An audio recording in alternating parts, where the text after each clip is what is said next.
Welcome to the RP academy and start करते हैं हमारी अपनी करंट अफेयर्स जो कि लास्ट वीक ऑफ जुलाई की है। तो सबसे पहले यहाँ पर न्यूज है आपकी नेशनल अफेयर्स से रिलेटेड है, ये सारी न्यूज आपकी। सबसे पहले तो यहाँ पर नेशनल कोऑपरेटिव पॉलिसी अनवेल की गई जो कि हुई है जुलाई 2025 में, एंड यहाँ पर इसको अनाउंस किया गया यूनियन होम अफेयर्स मिनिस्टर और यूनियन होम यहाँ पर कॉर्पोरेशन मिनिस्टर हमारे अमित शाह जी ने।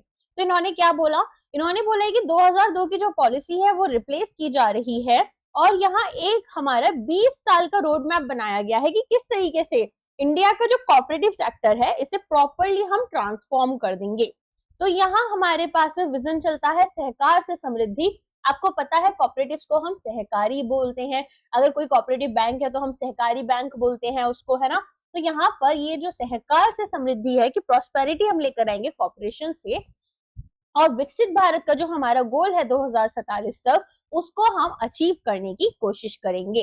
तो सबसे पहले अगर हम बात करें, हम क्या चाहते हैं कि हम चाहते हैं कि यहाँ पर एक प्रॉपर पीपल सेंट्रिक टैक ड्रिवन ट्रांसपेरेंट और इंक्लूसिव कोऑपरेटिव सिस्टम को हम बिल्ड करें, जहां पर हमारे की ऑब्जेक्टिव्स कुछ इस तरीके से हैं कि हम लीगल और इंस्टीट्यूशनल फ्रेमवर्क को स्ट्रेंथन करेंगे, यूथ, विमेन, दलित और आदिवासी पार्टिसिपेशन को प्रमोट करेंगे, प्रोफेशनलिज्म लेकर आएंगे, मॉडर्न गवर्नेंस लेकर आएंगे, इकोनॉमिक कंट्रीब्यूशन को बूस्ट करेंगे और रूरल एम्प्लॉयमेंट। अब आपको पता है कोऑपरेटिव सोसाइटीज आती क्यों है, मेजरली जो यहाँ पर गरीब लोग हैं जो एक बड़ा बिजनेस खुद से नहीं खोल सकते, वो सभी लोग मिलकर यहाँ पर क्या करते हैं, सभी लोग मिलकर एक कॉर्पोरेशन खोल लेते हैं, इवन कोऑपरेटिव सोसाइटी खोल लेते हैं जो कॉर्पोरेशन से बन रही है, म्यूचुअल कॉर्पोरेशन से मिल रही है। तो यहाँ पर यूथ को, विमेन को, दलित को, आदिवासी पार्टिसिपेशन को प्रमोट करने की बात की गई है।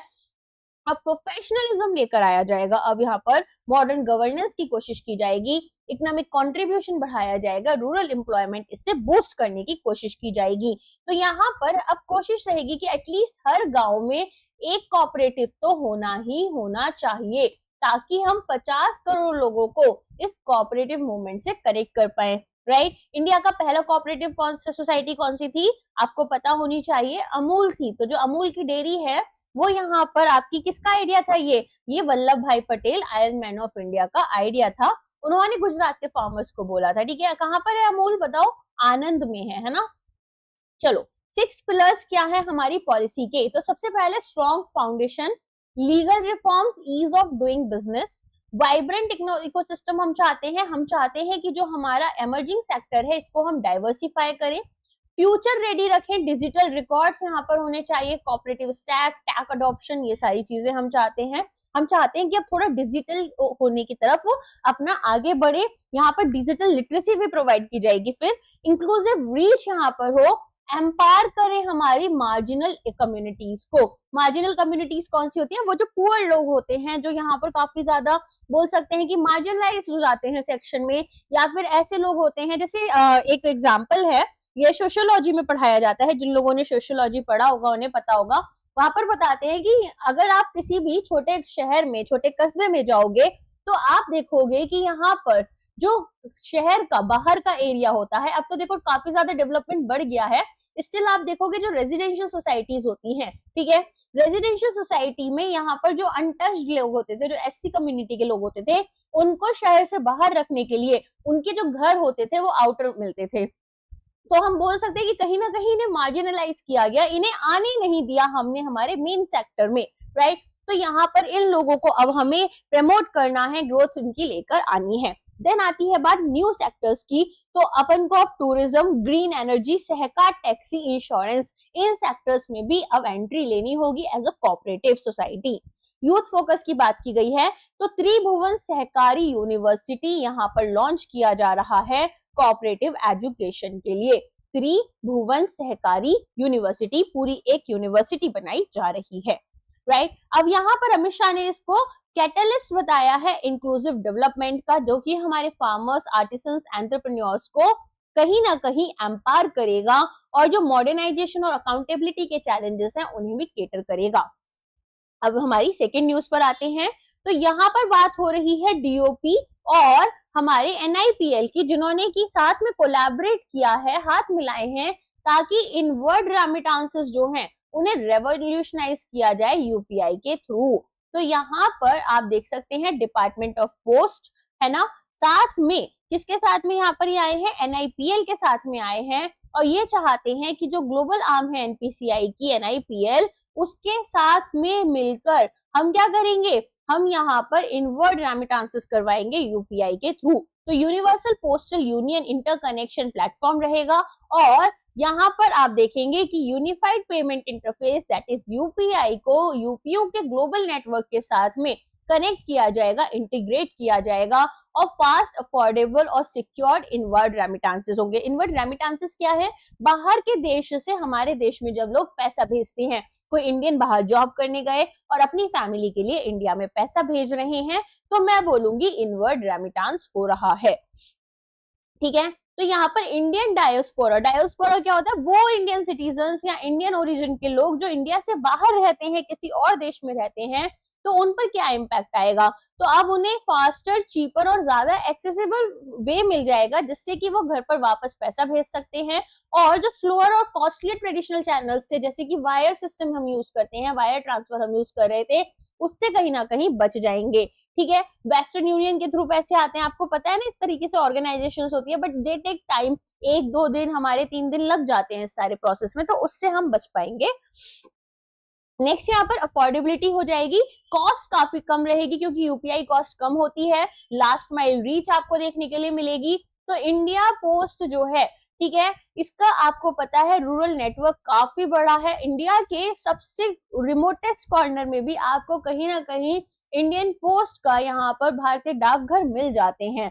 इसके अलावा रियल टाइम ट्रांसफर्स आप कर पाओगे, सिक्योरिटी इनहांस हो जाएगी, और ईज ऑफ यूज हो जाएगा। अब UPI अनेबल्ड एप्स के थ्रू आप सिंपली अपने इनवर्ड रेमिटेंसेस कर पाओगे, एक्सटर्नल एजेंसीज के पास जाना, कनेक्ट करना, डॉक्यूमेंटेशन एक्सेट्रा एक्सेट्रा से आप बच पाओगे, वन टाइम प्रोसेस रहेगा और फिर आपके लिए आसानी रहेगी। तो यहाँ पर NIPL का जो डिजिटल पेमेंट एक्सपर्टीज है, इंडियन पोस्ट का जो फिजिकल नेटवर्क है, और UPU का ग्लोबल प्लेटफॉर्म, इन सभी को इंटीग्रेट कर दिया जाएगा। नेक्स्ट आते हैं, इंडिया और UK ने मिलकर लैंडमार्क ट्रेड एग्रीमेंट साइन करा है। तो यहाँ पर आप देखेंगे कि पीयूष गोयल, इंडिया के minister of commerce and industry, और Jonathan Reynolds, UK secretary of state for business and trade, इन लोगों ने अपने अपने प्राइम मिनिस्टर्स की प्रेजेंस में इस पूरी एग्रीमेंट को साइन करा है। तो देखते हैं इस एग्रीमेंट में क्या क्या चीजें हुई हैं। तो ये एक कॉम्प्रिहेंसिव इकोनॉमिक और ट्रेड एग्रीमेंट है, जहां पर इन्होंने बोला है कि पोस्ट ब्रेक्जिट, ब्रेक्जिट क्या है, तो आपको पता होगा ब्रिटेन अब यूरोपियन यूनियन का हिस्सा नहीं है, तो इसी को ब्रेक्जिट बोला जाता है, कि जब ब्रिटेन ने यूरोपियन यूनियन को एग्जिट कर दिया, उसे छोड़ दिया।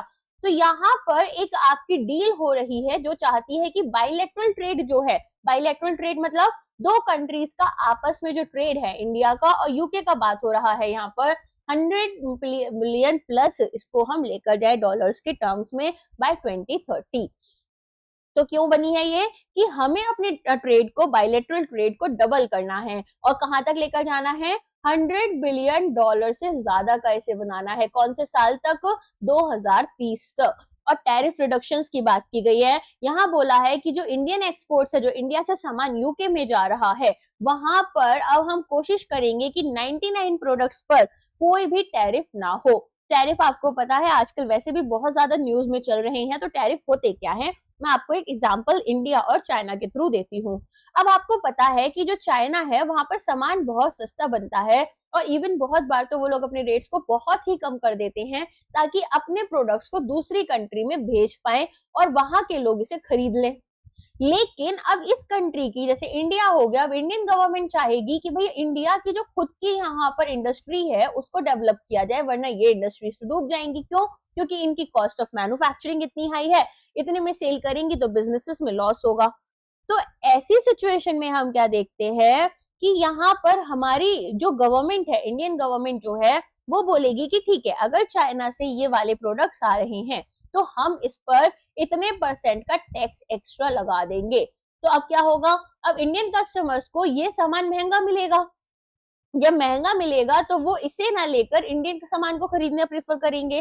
तो यहाँ पर इसीलिए ये टैरिफ्स लगाए जाते हैं। अब हमारी गवर्नमेंट्स क्या बोल रही हैं, हमारी गवर्नमेंट्स बोल रही हैं कि इंडिया का जो एक्सपोर्ट हो रहा है UK में, उसमें 99% टैरिफ को हटा दिया जाएगा ताकि इंडिया का टेक्सटाइल, लेदर, ज्वेलरी और एग्रीकल्चर इसको बूस्ट किया जाए। और ये जो टैरिफ्स हैं ये मल्टीपल यूके प्रोडक्ट्स पर भी इंडिया खत्म करेगा, हटाएगा। देखो दोनों मिलकर आपस में ट्रेड कर रहे हैं तो ये दोनों ही कंट्रीज यहाँ पर अपने अपने टैरिफ्स को कम करेंगी, ठीक है। अभी हाल फिलहाल में यूनियन उसमें यूएसए में जो है क्या बोला था ना डोनाल्ड ट्रंप ने कि हम 25% का टैरिफ लगाएंगे, तो उससे क्या होगा, उनके जो लोग हैं उनके लिए हमारा सामान महंगा हो जाएगा।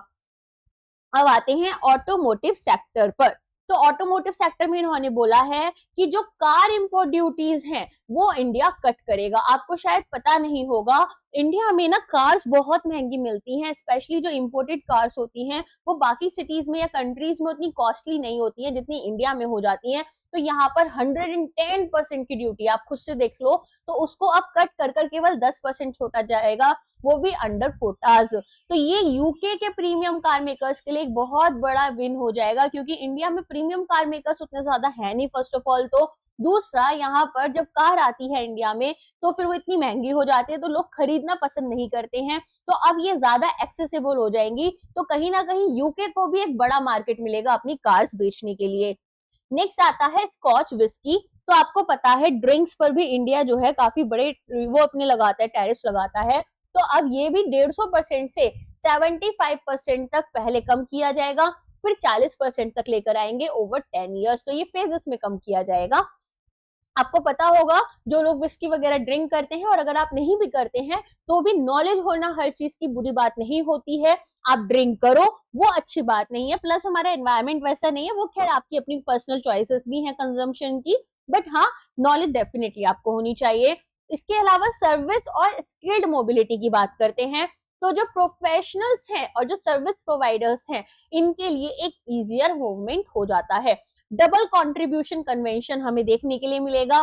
तो इंडियन वर्कर्स जो हैं वो शॉर्ट यूके असाइनमेंट्स पर वर्क करते हैं, एग्जाम कर रहे हैं फ्रॉम सोशल सिक्योरिटी पेमेंट्स, कि अब यहाँ पर इंडियन वर्कर्स जो यूके गए छोटे छोटे कंसाइनमेंट किसी एक पर्टिकुलर प्रोजेक्ट के लिए, उन्हें नहीं करनी है सोशल सिक्योरिटी पेमेंट्स, ठीक है। तो यहाँ पर सोशल सिक्योरिटी पेमेंट्स में जैसे आपके पास प्रोविडेंट फंड्स ये सारी चीजें आती हैं वो नहीं करनी पड़ेंगी।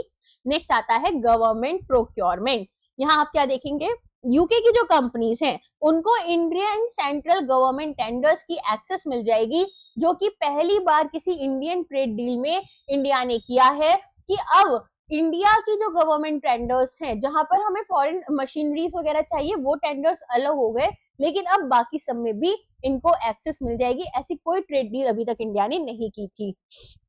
टेंडर्स तो आपको पता है ना, जैसे कहीं पर गवर्नमेंट को कोई प्रॉपर्टी बनानी है, कोई नए पार्क्स बनवाने हैं, तो गवर्नमेंट क्या करती है, टेंडर निकालती है न्यूज़पेपर में, फिर अलग अलग कंपनीज यहाँ पर अप्लाई करती हैं। जो सबसे सस्ता होता है और जो उन्हें सबसे बेस्ट सर्विसेज लगती हैं वो गवर्नमेंट चूज कर लेती है। अभी एडुकेटी और टीसीएस का जो ये सारा सीन चल रहा है एसएससी के एग्जाम में, वो भी तो इसी से रिलेटेड है। तो ये क्या है, गवर्नमेंट के टेंडर्स निकलते हैं। ओके, नेक्स्ट आता है प्रोग्रेसिव प्रोविजन। यहाँ पर आप क्या देखेंगे, डेडिकेटेड चैप्टर्स आपको देखने के लिए मिलते हैं जेंडर इक्वालिटी के ऊपर, एनवायरमेंट सस्टेनेबिलिटी के ऊपर, और ऐसा भी इंडिया पहली बार अपनी किसी ट्रेड एग्रीमेंट में कर रहा है। तो स्ट्रैटेजिक सिग्निफिकेंस की बात हुई है कि भाई post Brexit global Britain strategy को यहाँ पर सपोर्ट किया जा रहा है। फास्ट ग्रोइंग इंडियन मार्केट की एक्सेस दी जाएगी। एक बात मैं आपको बताती हूँ, बहुत सारे लोग बहुत खुश होते होंगे जब हमारे जो प्राइम मिनिस्टर हैं वो दूसरी कंट्रीज में आ जाते हैं और वहां के जो लीडर्स हैं वो हमें बहुत सपोर्ट या फिर बहुत प्यार दिखाते हैं, बट ये सारी चीजें ना पैसे की होती हैं। और इंडिया का जो मार्केट है, क्योंकि इंडिया की पॉपुलेशन इतनी बड़ी है, तो इंडिया का जो मार्केट है वो भी बहुत वास्ट है, और सभी कंपनीज और सभी कंट्रीज इस एनर्जी को, इस मार्केट को टैप करना चाहते हैं, राइट। लेकिन हमें क्या करना है, हमें कंज्यूमर बेस्ड इकोनॉमी से एक्सपोर्ट बेस्ड इकोनॉमी बनना है, ठीक है। ऐसा नहीं कि हम सिर्फ कंज्यूम करते जा रहे हैं, इसलिए हमारे देश का खर्चा बढ़ जाएगा। ओके, चलो नेक्स्ट आते हैं। फॉर इंडिया यहाँ पर क्या क्या है तो इंडिया की मेजर ट्रेड डील हुई है डेवलप्ड इकोनॉमी के साथ में, देखो कितनी फाइन बात है इनकी। फिर फॉरेन इन्वेस्टमेंट जो है उसे हम बूस्ट करना चाहते हैं मैन्युफैक्चरिंग में। तो आपको पता है यूके जो है टॉप 5 या टॉप 10 हमारे जो एफडीआई कंट्रीब्यूशन है उसमें आता है। सबसे पहले कौन था, लास्ट क्लास में मैंने आपको बताया था, सिंगापुर रहता है, फिर मॉरिशस आता है, और उसके बाद में यूएस होता है, ठीक है। देन यूके है तो टॉप 5 में भी है। तो एक ज्यादा ओपन और प्रोएक्टिव ट्रेड पॉलिसी यहाँ पर डिमॉन्स्ट्रेट की जा रही है। नेक्स्ट स्टेप्स क्या हैं? तो डोमेस्टिक रेटिफिकेशन यहाँ पर हम दोनों ही कंट्रीज में करना चाहते हैं। बिजनेस कम्युनिटी जो है दोनों साइड में, उन्होंने इस डील को वेलकम किया है। नेक्स्ट न्यूज पर आते हैं। तो आपको पता है मणिपुर में अभी थोड़ा सा हमारे सिचुएशंस काफी खराब चल रही हैं वहां की दोनों ट्राइब्स के बीच में, राइट? तो अब यहाँ पर प्रेसिडेंट रूल जो है वो एक्सटेंड किया जा रहा है। अब प्रेसिडेंट रूल जो होता है उससे रिलेटेड हमारे कॉन्स्टिट्यूशन में कुछ प्रोविजंस दिए जाते हैं। तो यहाँ पर आपको देखने के लिए मिलेगा कि अभी ये जो है ये आपका एक्सटेंशन किया जा रहा है 13 अगस्त 2025 से फरवरी 13 2026 तक, ठीक है? अच्छा, कौन कौन सी ट्राइब्स है जो कि मणिपुर में लड़ रही हैं? वो है मैती और कुकी। कौन सी ट्राइब्स है ये याद रखना। अब ये याद क्यों रखना? क्योंकि आपसे सिंपल क्वेश्चन पूछा जाएगा, recently Kuki tribe was seen in news, it belongs to which state? तो आपको पता होना चाहिए मणिपुर में ये ट्राइब हमें मिलती है। तो मैती और कुकी ट्राइब्स जो हैं इनका आपस में अभी काफी बड़ा कॉन्फ्लिक्ट देखने के लिए मिल रहा है।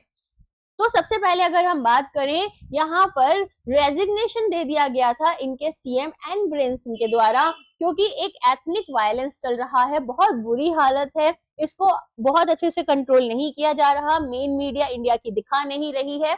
लेकिन ये कॉन्फ्लिक्ट बहुत बड़ा है। इट्स लाइक जैसे आप ऐसा समझना कि अगर किसी बाहर की कंट्री ने हमारी कंट्री पर अटैक किया तो हमारी विमेन के साथ जो वो लोग बदतमीजी कर सकते हैं वो ये ट्राइब्स आपस में अपनी विमेन के साथ कर रही है। लोगों के घर जा चुके हैं, लोग सालों से यहाँ पर, 1 साल तो ऑलमोस्ट हो ही चुका है, तो तब से यहाँ पर बेसिकली टेंट हाउसेस में रह रहे हैं, तो किसी का घर चले जा रहा है, किसी के साथ ये सारी चीजें हो रही है और हमारी गवर्नमेंट बहुत अच्छा फोकस नहीं डाल रही है उस चीज पर।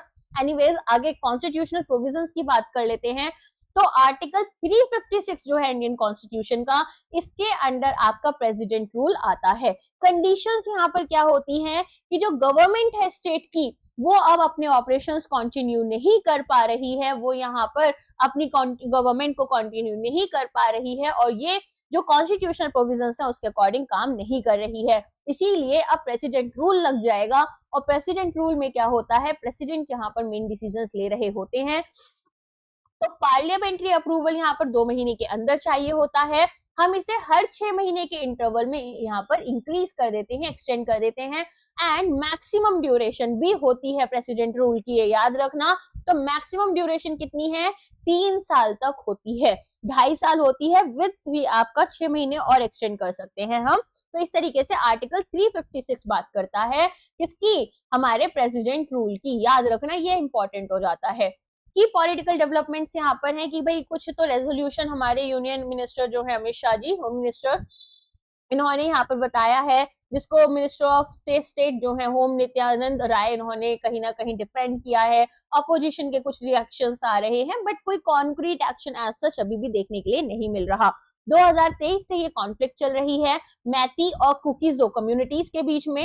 1000 लोग अपने घरों से डिस्प्लेस हो चुके हैं, अपने एरिया से, बहुत ज्यादा वायलेंस हो रहा है, गवर्नेंस जा रहा है। लोग यहाँ पर बहुत ही थोड़ी, मतलब रियलिटी बता रही हूँ मैं आपको, जो वहाँ की विमेन है ना, उनको नेकेड करके प्रॉपर परेड कराई जा रही है। दोनों ही ट्राइब्स इस तरह की चीजें कर रही है, राइट? और ये हमारी कंट्री के लोग, हमारे एक स्टेट में हो रहा है और कॉन्टिन्यूसली 2023 से हो रहा है और हमारे देश के लोग हमारे ही देश के लोगों से लड़ रहे हैं। This is something that is going in the country and nobody is giving a damn about it. जितना सीरियस चीजें होनी चाहिए उतना सीरियस तो डेफिनेटली नहीं हो रही। क्या स्टेट हमारी जो स्टेट एजेंसीज है, आई मीन जो हमारी सेंट्रल गवर्नमेंट है, क्या इतनी वीक है कि वो एक पूरे स्टेट को संभाल नहीं पा रही? ऐसी सिचुएशन आ गई है।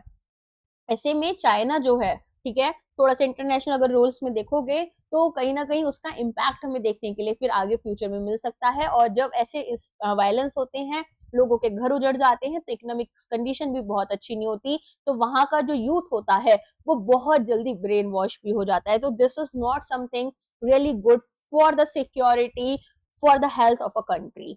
एनीवेज, आगे बात करते हैं। तो गवर्नर यहाँ पर जो होते हैं वो एग्जीक्यूटिव पावर्स को लेते हैं और ये इनको कौन देता है? प्रेसिडेंट के बिहाफ पर ये सारी चीजें करते हैं। State administration directly union government के कंट्रोल में आ जाता है, कोई भी इलेक्टेड पार्ट्स यहाँ पर नहीं होती हैं। ओके, तो ये सारी पार्ट्स जो हैं ये यहाँ पर मैंने आपको प्रोवाइड कर दी हैं, आप इसको एक बार स्क्रीनशॉट लेकर पढ़ सकते हो। नेक्स्ट बात करते हैं मैरीटाइम फाइनेंसिंग समिट। यहाँ पर हुई है 2025 की। किसने ऑर्गेनाइज की है? Ministry of post, shipping and waterways ने इसको ऑर्गेनाइज किया है। थीम क्या है?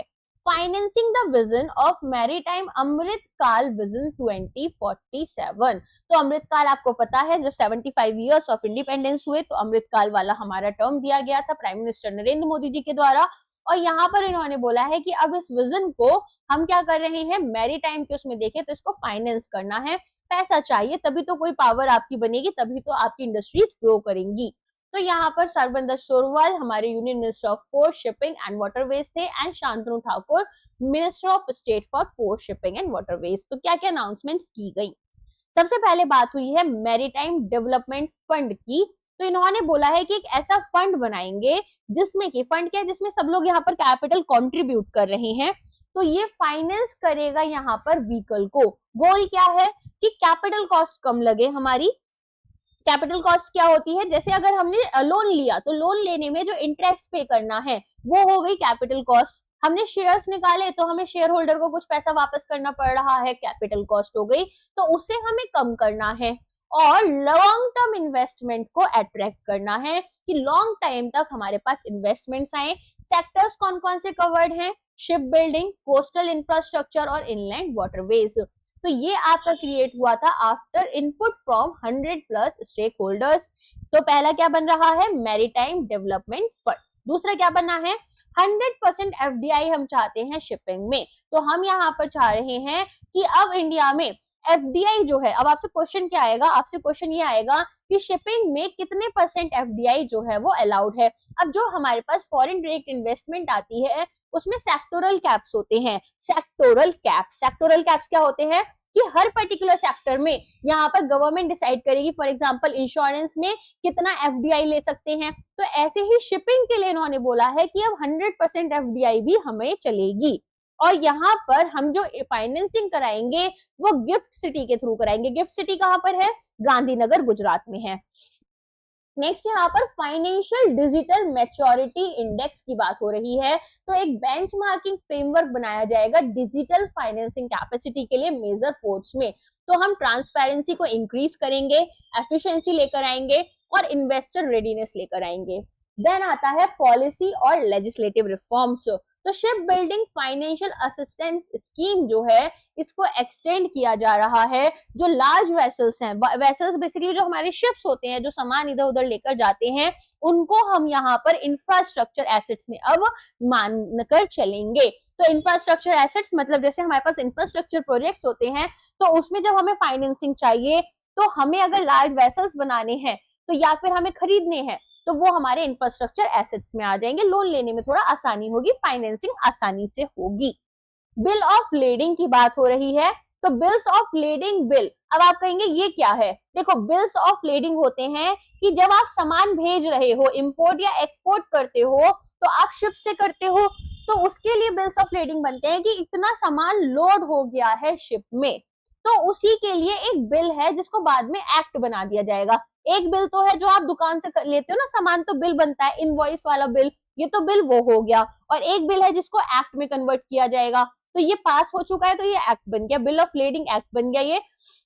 अब ये यहाँ पर क्या करेगा? शिपिंग डॉक्यूमेंटेशन जो है, अब डॉक्यूमेंटेशन के काम को हमारे लिए आसान करेगा।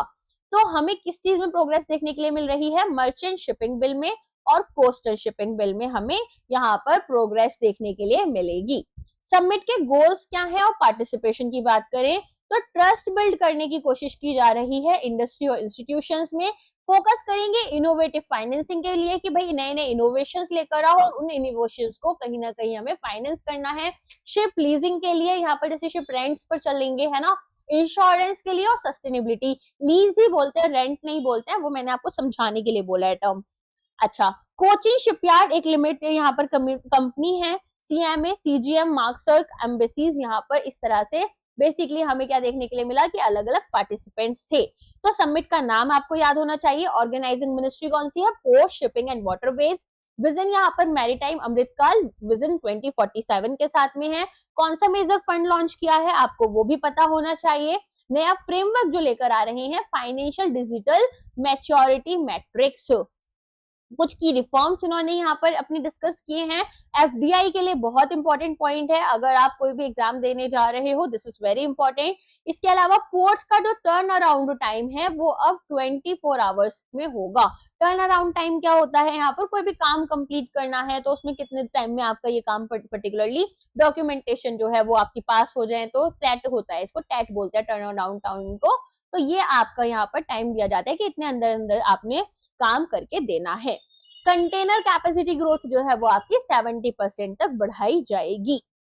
अब आते हैं नेक्स्ट न्यूज पर। तो इंडिया का पहला hydrogen powered train coach test हो चुका है सक्सेसफुली। कहां पर हुआ है, चेन्नई में हुआ है, ठीक है। हाइड्रोजन पावर्ड रहेगा ये, जैसे हमारा कोल की उस पावर्ड होता है, अब ये क्या है, हाइड्रोजन पावर्ड है। तो बहुत ही एक मेजर स्टेप हमने लिया है ग्रीन और सस्टेनेबल रेल ट्रांसपोर्ट के लिए, जिसमें हम कौन सा अपना इनिशिएटिव यूज कर रहे हैं, hydrogen for heritage. Hydrogen for heritage की फीचर्स क्या है, फ्यूल टाइप की बात करें तो हाइड्रोजन फ्यूल सेल्स यहाँ पर यूज हो रहे हैं।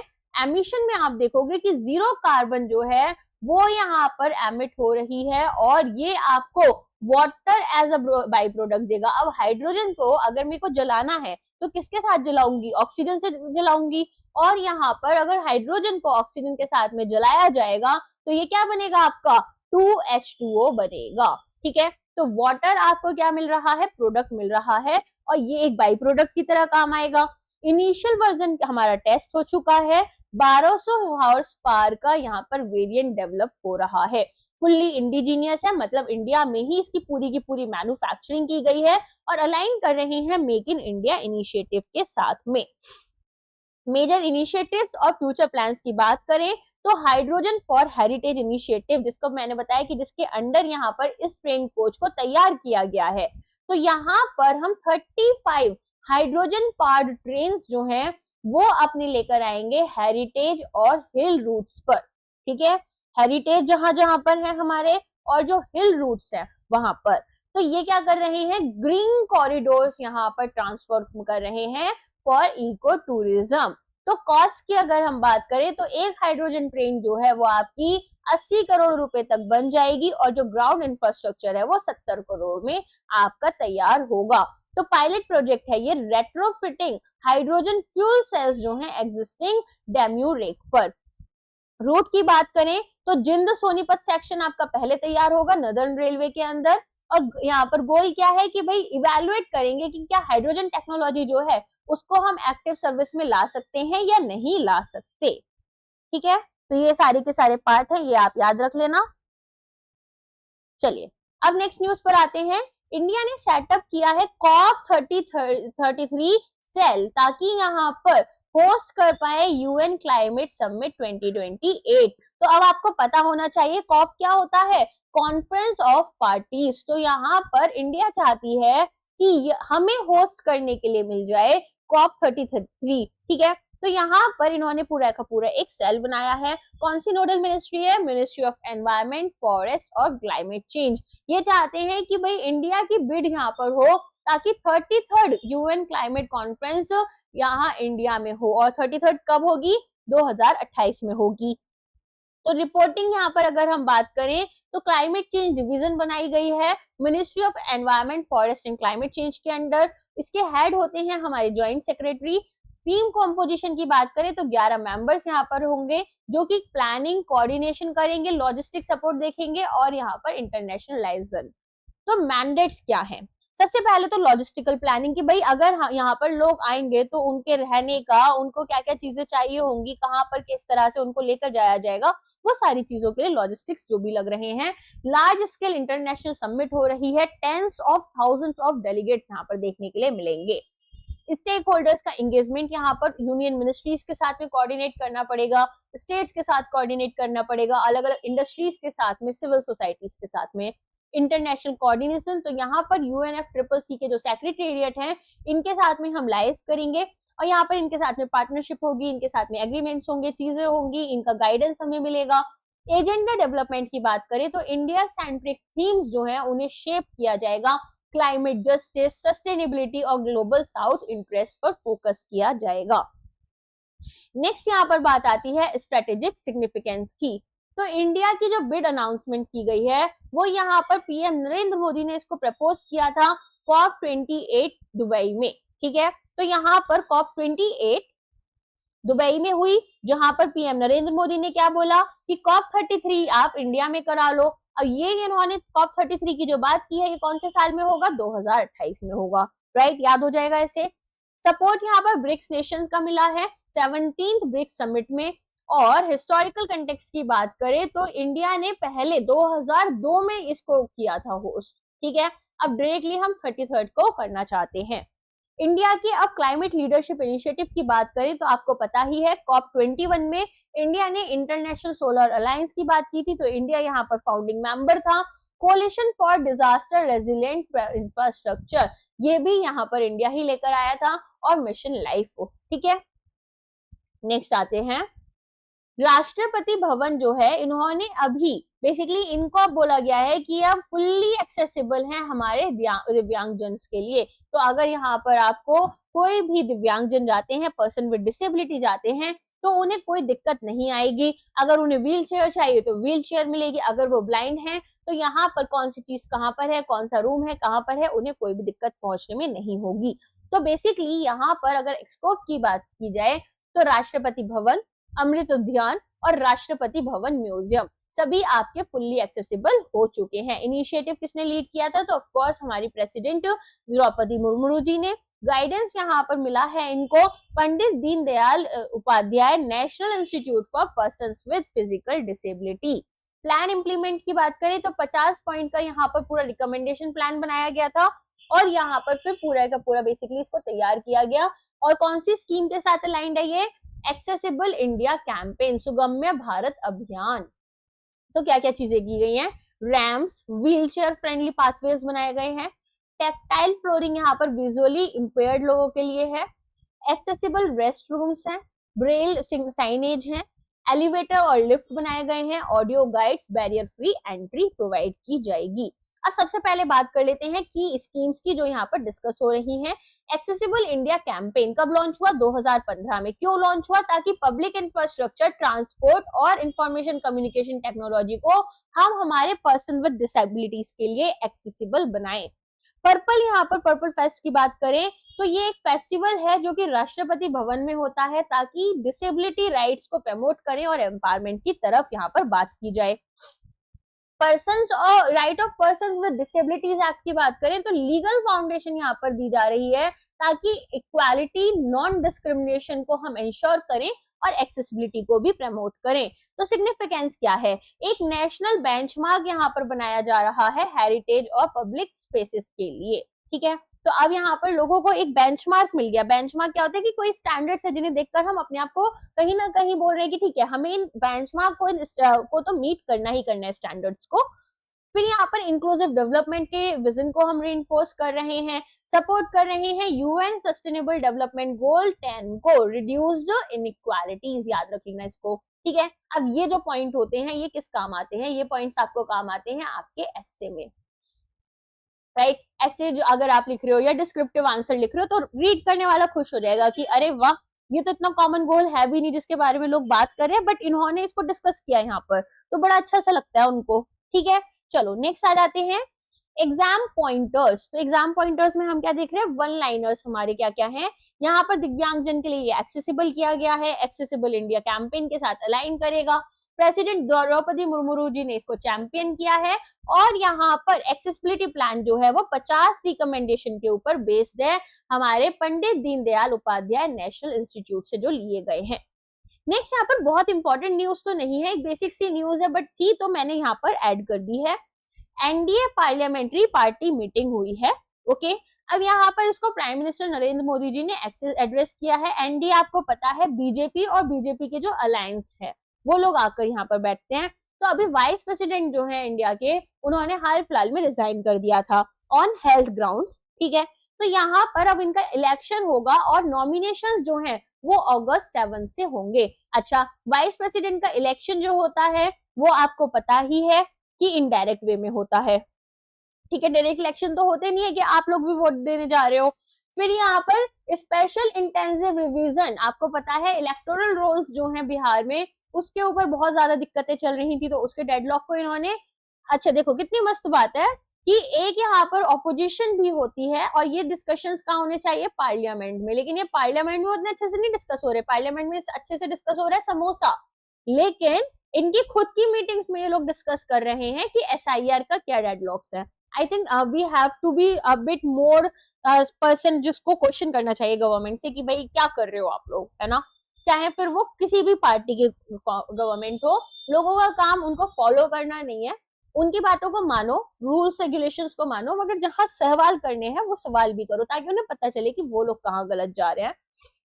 ऑपरेशन सिंदूर, इसके साथ में आपको क्लास में कुछ और चाहिए, आपको क्लास में कुछ नहीं पसंद आता है तो भी आप मुझे कमेंट में बता सकते हैं। You can criticise me, if you like the video you can like it, to tell me in the comment section. I am always open to constructive criticism, right, constructive, not something की ma'am आप छोड़ दो पढ़ाना, है ना, क्या आपको लग रहा है वो आपको बताना होता है। एनीवेज आगे बढ़ते हैं। तो यहाँ पर अब आपको क्या देख रहे थे, ऑपरेशन सिंदूर देख रहे हैं। तो आपको पता है पहलगाम अटैक हुआ, वहां पर हमारे 26 लड़कों को मार दिया गया था, जिसमें कि बेसिकली मेजरली लोगों को उनका धर्म पूछकर मारा गया, एक दो जो लोकल्स ने हेल्प किया उनको मारा गया। तो इस तरीके से अब इसके लिए एक मिलिट्री रिस्पॉन्स दिया गया था और इसे एक सक्सेसफुल शो माना गया है नेशनल सिक्योरिटी का। इसके अलावा अभी ऑपरेशन महादेव भी न्यूज में था जिसके बारे में आपने देखा होगा। तो उसमें क्या हुआ, इन्होंने बोला कि ये जो पहलगाम में टेरर अटैक जिन टेररिस्ट ने किया था इनको हमने क्लोजली फॉलो किया जम्मू एंड कश्मीर पुलिस की हेल्प से। तो आईटीबीपी और हमारी जम्मू कश्मीर पुलिस दोनों ने मिलकर इसको यहाँ पर पूरे जो टेररिस्ट थे उनको मार गिराया है, 3 टेररिस्ट को मारा है। तो एनडीए ने यहाँ पर वाइस प्रेसिडेंशियल इलेक्टोरल कॉलेज की भी बात की थी। ठीक है, चलो नेक्स्ट आते हैं। इंडिया यूएस के ट्रेड टेंशंस यहाँ पर देखने के लिए मिल रहे हैं रशियन ऑयल पर। अगस्त में अभी हाल फिलहाल में, आई थिंक परसों की ही बात थी, फिर से ये चीज न्यूज में हुई। तो मोर देन 25 ना इंडिया की और जो इंडिया के एक्सटर्नल अफेयर्स में लोग हैं मिनिस्ट्री में, वो लोग और यहाँ पर यूएस के लोग आपस में मिल रहे थे, चीजें डिस्कस कर रहे थे। But somehow Donald Trump again, हमेशा वो यही करते हैं, एक अजीब सा ट्विटर पर लेकर आ जाते हैं चीजों को। तो उन्होंने वही चीज किया, मिनिस्ट्री ऑफ एक्सटर्नल अफेयर्स ने इसको इशू किया। यहाँ पर कंटेक्स्ट है कि जो यूएस की टैरिफ थ्रेट है, यूएस जो बार बार हमें टैरिफ थ्रेट दे रहा है इंडिया के रशियन ऑयल इंपोर्ट पर, इसके ऊपर ये चीज बात की गई। अच्छा, अब एक चीज आपको मैं बताती हूँ, ऑल्दो इंडिया रशिया से ऑयल को इंपोर्ट कर रहा है, राइट, लेकिन वो इंपोर्ट कर रहा है कच्चा तेल, कच्चे तेल को प्रॉपरली प्रोसेस किया जा रहा है और फिर एक्सपोर्ट पता है कहाँ होता है, यही एक्सपोर्ट होता है अमेरिका के पास में। और अगर हमने सस्ता खरीदा तो हमारा सस्ता खरीदने पर सस्ती ही हमारे यहाँ प्रोसेसिंग हुई, इंडिया में तो कोई खास महंगी प्रोसेसिंग हो नहीं रही, तो ये सस्ता तेल जा किसके पास है, अल्टीमेटली जा तो यूएस के पास ही रहा है, डेस्टिनेशन यूएस है। हम तो बहुत कम कंज्यूम कर रहे हैं जितना हम यहाँ पर यूएस को एक्सपोर्ट कर रहे हैं, लेकिन ये बात जो है डोनाल्ड ट्रंप ने नहीं बोली। तो डोनाल्ड ट्रंप ने यहाँ पर इंडिया को अक्यूज किया है कि आप री एक्सपोर्ट कर रहे हो रशियन ऑयल को, तो हम एक काम करेंगे पाकिस्तान से खरीद लेंगे, तुम भी पाकिस्तान से खरीदने लगो, और हम यहाँ पर 25% से ज्यादा यहाँ पर ऑलरेडी इन्होंने लगा दिए टैरिफ्स। तो इस तरह की बात की गई। अब इंडिया का रिस्पॉन्स क्या था, इन्होंने बोला कि भाई ये एक अनजस्टिफाइड और अनरीजनेबल चीज की गई है यहाँ पर, और नेशनल इंटरेस्ट और एनर्जी सिक्योरिटी को तो हम ध्यान देंगे ही। फिर यहाँ पर डबल स्टैंडर्ड एलिगेशन की बात की गई। तो मिनिस्ट्री ऑफ एक्सटर्नल अफेयर्स ने बोला कि भाई देखो रशियन ट्रेड जो है वो यूएस और यू के साथ में तो रुका है नहीं। अच्छा, डोनाल्ड ट्रंप जो यहाँ पर रशिया और यूक्रेन को इतना यूक्रेन के बारे में सोच रहे हैं, जब आपको याद होगा जेलेंस्की के साथ में उनकी मीटिंग थी तो kind of faces and expressions he was giving, not at all professional. फिर ऑयल इंपोर्ट सर्च की बात की गई है। तो जो रशियन ऑयल है वो अब इंडिया के 35% इंडियन ऑयल इंपोर्ट बना रहा है, जो कि नेग्लिजिबल था 2022 से पहले। रीजन क्या है कि गल्फ जो है वो ऑयल दे रहा है यूरोप को पोस्ट यूक्रेन वॉर। अब यूरोप महंगा खरीद रहा है तो इंडिया में सप्लाई गैप आया, तो उसको फुलफिल करने के लिए इंडिया रशिया से इस ऑयल को ले रहा है। ठीक है, अब आपके लिए क्या क्या इंपॉर्टेंट है कि भाई टैरिफ हाइक हो गया है, इंडियन गुड्स पर यूएस ने 25% अपने टैरिफ्स लगा दिए। और जो मैंने आपको थोड़ी देर पहले बताया था, तो यूके ने बोला कि भाई 99% गुड्स जो है इंडिया से उनको हम टैरिफ फ्री कर देंगे। स्टेटमेंट आपकी अभी आई थी हाल फिलहाल में फिर से। इंडिया के जो है वो लार्जेस्ट ट्रेडिंग पार्टनर यहाँ पर यूएस है। इंडिया का ऑफिशियल स्टांस है कि भाई मार्केट कंडीशंस और एनर्जी अफोर्डेबिलिटी को देखते हुए हमें ये बिजनेस लेना पड़ रहा है, ये कदम लेना पड़ रहा है। नेक्स्ट आ जाते हैं सस्टेनेबल एग्रीकल्चर डे आपके सिलेबस में एक और दिन बढ़ चुका है। महाराष्ट्र ने बोला है कि यहाँ पर अब हम शाश्वत कृषि दिन जो है वो भी मनाएंगे। ये अगस्त 5 को नहीं है, ये इन्होंने पहले ही अनाउंस कर दिया था। तो अगस्त 7 को हर साल महाराष्ट्र मनाएगा सस्टेनेबल एग्रीकल्चर डे। ये क्या है? MS स्वामीनाथन, ठीक है, ये इन्होंने क्या बताया था? जो ग्रीन रेवोल्यूशन इंडिया में हुआ था, father of green revolution in India कौन है? MS स्वामीनाथन है। तो इनका बर्थ सैनिटरी है बेसिकली। यहाँ पर अगर वो जिंदा होते तो 100 साल उनके हो जाते। तो यहाँ पर ऑनर किया गया है MS स्वामीनाथन को, जो कि फादर माने जाते हैं इंडिया के ग्रीन रेवोल्यूशन के। रिकॉग्नाइज किया गया था इनको भारत रत्न अवार्ड से सितंबर 2023 में। ऑब्जेक्टिव है हमारा कि सस्टेनेबल क्लाइमेट रेजिलिएंट फार्मिंग को यहाँ पर प्रमोट करें और स्वामीनाथन जी का जो एग्रीकल्चरल विजन था उसको भी प्रमोट किया जाए। ठीक है, चलिए अब कुछ एक्टिविटीज वगैरह हैं जो वो नॉर्मली होती हैं, आपको स्पेशल बताने की जरूरत नहीं है। बाकी फैक्ट्स मैंने बता दिए हैं। ये टेबल्स आपको रिवीजन पर्पस से हैं कि जब आप इस न्यूज को रिवाइज करोगे तो आप आसानी से इस टेबल से पढ़ लोगे, तो आपको न्यूज याद रह जाएगी, है ना। सारे की पॉइंट्स ऑलरेडी मैंने डिस्कस कर लिए। नेक्स्ट आते हैं, आंध्र प्रदेश अब अपना डेवलपमेंट बहुत अच्छे से कर रहा है। अमरावती अपनी कैपिटल बना रहा है, तो अलग अलग तरह के यहाँ पर इंडस्ट्री डेवलपमेंट के लिए इनिशिएटिव्स ला रहा है। तो अक्सर ये न्यूज में भी रहता है। तो आंध्र प्रदेश और मास्टर कार्ड ने मिलकर एक MOU साइन किया है, मेमोरेंडम ऑफ अंडरस्टैंडिंग साइन किया है, ताकि टूरिज्म को बूस्ट करें। तो यहाँ पर मास्टर कार्ड साउथ एशिया ने मिलकर इसको साइन किया है। ठीक है, चलिए ऑब्जेक्टिव क्या है कि आंध्र प्रदेश का जो डिजिटल सेक्टर है, डिजिटल टूरिज्म सेक्टर है, इसको डिजिटली ट्रांसफॉर्म करेंगे। तो डेटा एनालिटिक्स यूज करेंगे, टेक्नोलॉजी यूज करेंगे और डिजिटल पेमेंट्स को यूज कर हमारा जो टूरिस्ट एक्सपीरियंस है इसको इम्प्रूव किया जाएगा। लोकल बिजनेसेस को एम्पावर करेंगे और स्टेट को एक ग्लोबल टूरिज्म डेस्टिनेशन की तरह दिखाएंगे। अब आती है बात टूरिज्म, हमारा जो प्लेटफॉर्म है इनसाइट्स प्लेटफॉर्म, यहाँ पर क्या होगा? मास्टर कार्ड हमें anonymised aggregate spending data provide करेगा। एनोनिमस क्या होता है? आपको पता है कि हमें नहीं पता कि भाई यहाँ पर कौन पर्सन है, सामने वाली पार्टी कौन सी है, एनोनिमस रहती हैं चीजें। तो यहाँ पर ऐसा होगा कि हमें ये बताया जाएगा कि भाई टोटल इस एरिया में इतनी स्पेंडिंग हो रही है, लेकिन पर्टिकुलरली पर्सन वाइज नहीं बताया जाएगा। फिर डिजिटल पेमेंट इकोसिस्टम को ये लोग प्रमोट करेंगे।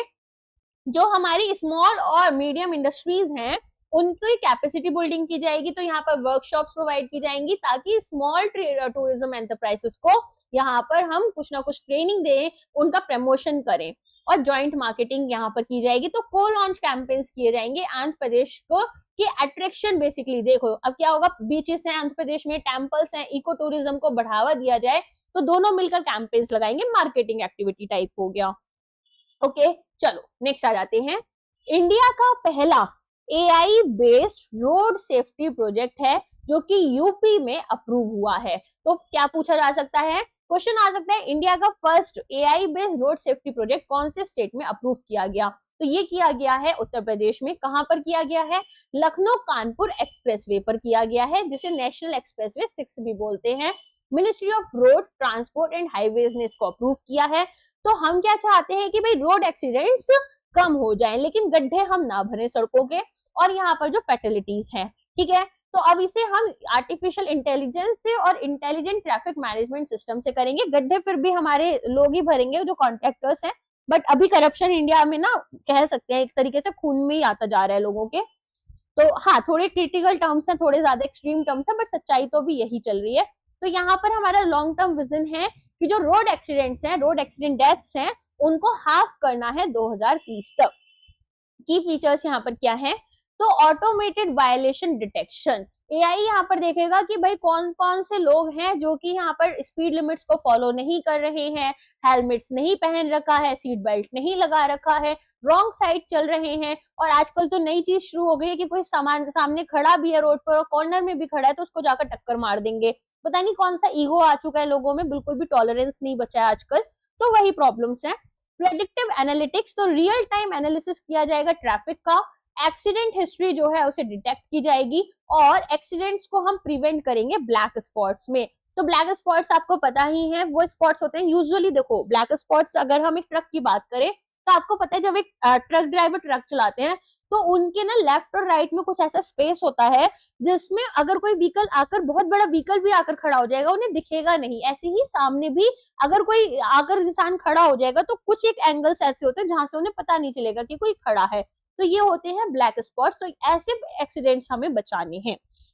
हम क्या करेंगे, ई चालान सिस्टम को इंटीग्रेट कर देंगे, तो ऑटोमेटिक जनरेशन और डिस्पैच किया जाएगा चालान का, ताकि ऐसा नहीं कि इनके पीछे भागना पड़े, फिर पुलिस भागती तो ये लोग उनको भी मार देते हैं। तो ऐसी चीजें नहीं की जाएंगी। जो भी डिटेक्ट की जा रही है वायलेशंस, वहां पर ऑटोमेटिक जनरेशन हो जाएगा और चालान आपके फोन पर आपको मिल जाएगा। रियल टाइम अलर्ट्स होंगे, तो लाइव अपडेट्स यहाँ पर accidents, traffic congestion, road hazards ये आपको मिल जाएंगे, जो गूगल मैप मिलकर इनके साथ अभी काम करता है। हम लोग अपनी खुद की एप्लीकेशन से थोड़ा बहुत करवा लेंगे, ठीक है। इम्प्लीमेंटेशन पार्टनर्स कौन कौन है, तो ministry of road transport and highways, Uttar Pradesh government technology consortium. देखो अगर यूपी की बात करें ना, तो एक तो आपका लखनऊ कानपुर एक्सप्रेसवे, एक आपका यहाँ पर यमुना एक्सप्रेसवे है ना। ये 2-3 एक्सप्रेसवे ऐसे हैं जहां पर अगर ठंडी आ गई ना विंटर्स, तो 40-40 गाड़ियां भी आपस में टकरा जाती हैं, and this is not an exaggerated number. Anyways आगे बात करते हैं। तो यहाँ पर टेक्नोलॉजी जो यूज कर रहे हैं, artificial intelligence plus ITMS use कर रहे हैं। मिनिस्टर्स आपको पता ही है। टारगेट ईयर कौन सा है ये आपको पता होना चाहिए। 2030 तक हमें अपनी डेथ्स को, जो इंडिया में रोड एक्सीडेंट से डेथ हो रही है, उन्हें 50% तक कम करना है। लीगल बैकिंग की बात करें तो मोटर व्हीकल अमेंडमेंट एक्ट आया था 2019 में, आपको पता ही होगा। तो यहाँ पर उसके साथ में इसको अलाइन किया गया है। चलिए नेक्स्ट आ जाते हैं। कौन सा हमारा UN SDG गोल है, 3.6 है, जिसमें कि ग्लोबल डेथ्स हमें रोड एक्सीडेंट से कम करनी है। ये अगेन आपको डिस्क्रिप्टिव आंसर राइटिंग में हेल्प करेंगे ऐसे पॉइंट्स, इसलिए मैं लेकर आई हूँ यहाँ पर साथ में। नेक्स्ट आ जाते हैं। नेक्स्ट न्यूज किससे रिलेटेड है, DPIIT एथर एनर्जी स्ट्रेटेजिक पार्टनरशिप, किसके लिए, आपके इलेक्ट्रिक व्हीकल इकोसिस्टम के लिए। तो यहाँ पर कौन से डिपार्टमेंट्स हैं, department for promotion of industry and internal trade, ministry of commerce और इंडस्ट्री यहाँ पर पार्टनर है। एथर एनर्जी यहाँ पर आपकी क्या कर रही है, इंडिया की लीडिंग इलेक्ट्रिक स्कूटर मैन्युफैक्चरर्स हैं। अभी तक मैंने तो इनके स्कूटर्स जलते हुए नहीं सुने हैं, बट आपने सुने हो तो बताना। स्टार्टअप इंडिया इनिशिएटिव के अंडर ये आएगा। ऑब्जेक्टिव क्या है, इंडिया की क्लीन मोबिलिटी ट्रांजिशन को हम एक्सीलरेट करेंगे और एक स्टार्टअप इकोसिस्टम यहाँ पर बनाएंगे हमारे इलेक्ट्रिक व्हीकल्स के लिए। तो यहाँ पर मेंटरशिप दी जाएगी, इनोवेशन लाए जाएंगे और पॉलिसी कोलैबोरेशन होगा। स्टार्टअप मेंटरशिप की बात करें तो एथर यहाँ पर अपने जो दूसरे स्टार्टअप्स हैं, ठीक है, जो कि बैटरी टैक में चलते हैं, उन्हें मेंटोर करेगा, चार्जिंग इंफ्रास्ट्रक्चर प्रोवाइड करेगा, व्हीकल टू ग्रिड यहाँ पर आपको प्रोवाइड होगा और fleet management. Clean mobility challenge की बात होती है तो नेशन वाइड इनोवेशन किया जाएगा कि भाई क्या क्या चैलेंजेस हमारे ईवी स्टार्टअप्स के लिए आ रहे हैं और उनको आप चैलेंजेस को कैसे रिड्यूस कर रहे हो, उनके सोल्यूशंस क्या ला रहे हो। तो जो भी लोग सोल्यूशंस लेकर आएंगे वो यहाँ पर विनर बनेंगे, और विनर बनेंगे तो इंक्यूबेशन फैसिलिटीज मिलेंगे। इंक्यूबेशन फैसिलिटी क्या होता है, एक स्टार्टअप को यहाँ पर प्रॉपर एनवायरमेंट, इवन जो उनकी टीम है उनको बैठने के लिए जगह से लेकर सारा एनवायरमेंट मिलता है जहां पर कि वो इस स्टार्टअप पर काम कर सकते हैं, ठीक है। चलो ये बाकी आपके पास में डेटा है। स्टार्टअप सपोर्ट स्कीम जो है ये स्टार्टअप इंडिया लॉन्च हुई थी 2016 में। सेक्टर आपका इलेक्ट्रिक मोबिलिटी है। Ministry of commerce and industry यहाँ पर आपकी है। DPIIT secretary currently Rajesh Kumar Singh है और एथर के CEO तरुण मेहता है, ठीक है। ईवी कंपनी पार्टनर आपकी एथर एनर्जी रहेगी। लीगल पॉलिटी के कंटेक्स्ट में बात करें तो यहाँ पर इंडिया का national electric mobility mission plan को ये कहीं ना कहीं उसके अंडर आता है और उसे प्रमोट कर रहा है। नेक्स्ट आ जाते हैं।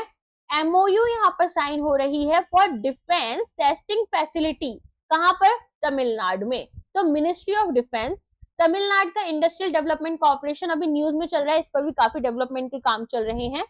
कंसोर्टियम ऑफ डिफेंस कंपनी, ये सभी लोग मिलकर यहाँ पर एक मेमोरेंडम ऑफ अंडरस्टैंडिंग साइन करते हैं और 400 एकड़ की जमीन पर 250 करोड़ से ज्यादा का इन्वेस्टमेंट लगाकर क्या कर रहे हैं, यहाँ पर एक डिफेंस टेस्टिंग फैसिलिटी लेकर आएंगे। तो डिफेंस टेस्टिंग इंफ्रास्ट्रक्चर स्कीम के अंडर इसको बनाया जाएगा। तो cutting edge domestic defence testing facility रहेगी जो कि इंडियन डिफेंस और एरोस्पेस मैन्युफैक्चरर्स को सर्व करेगी।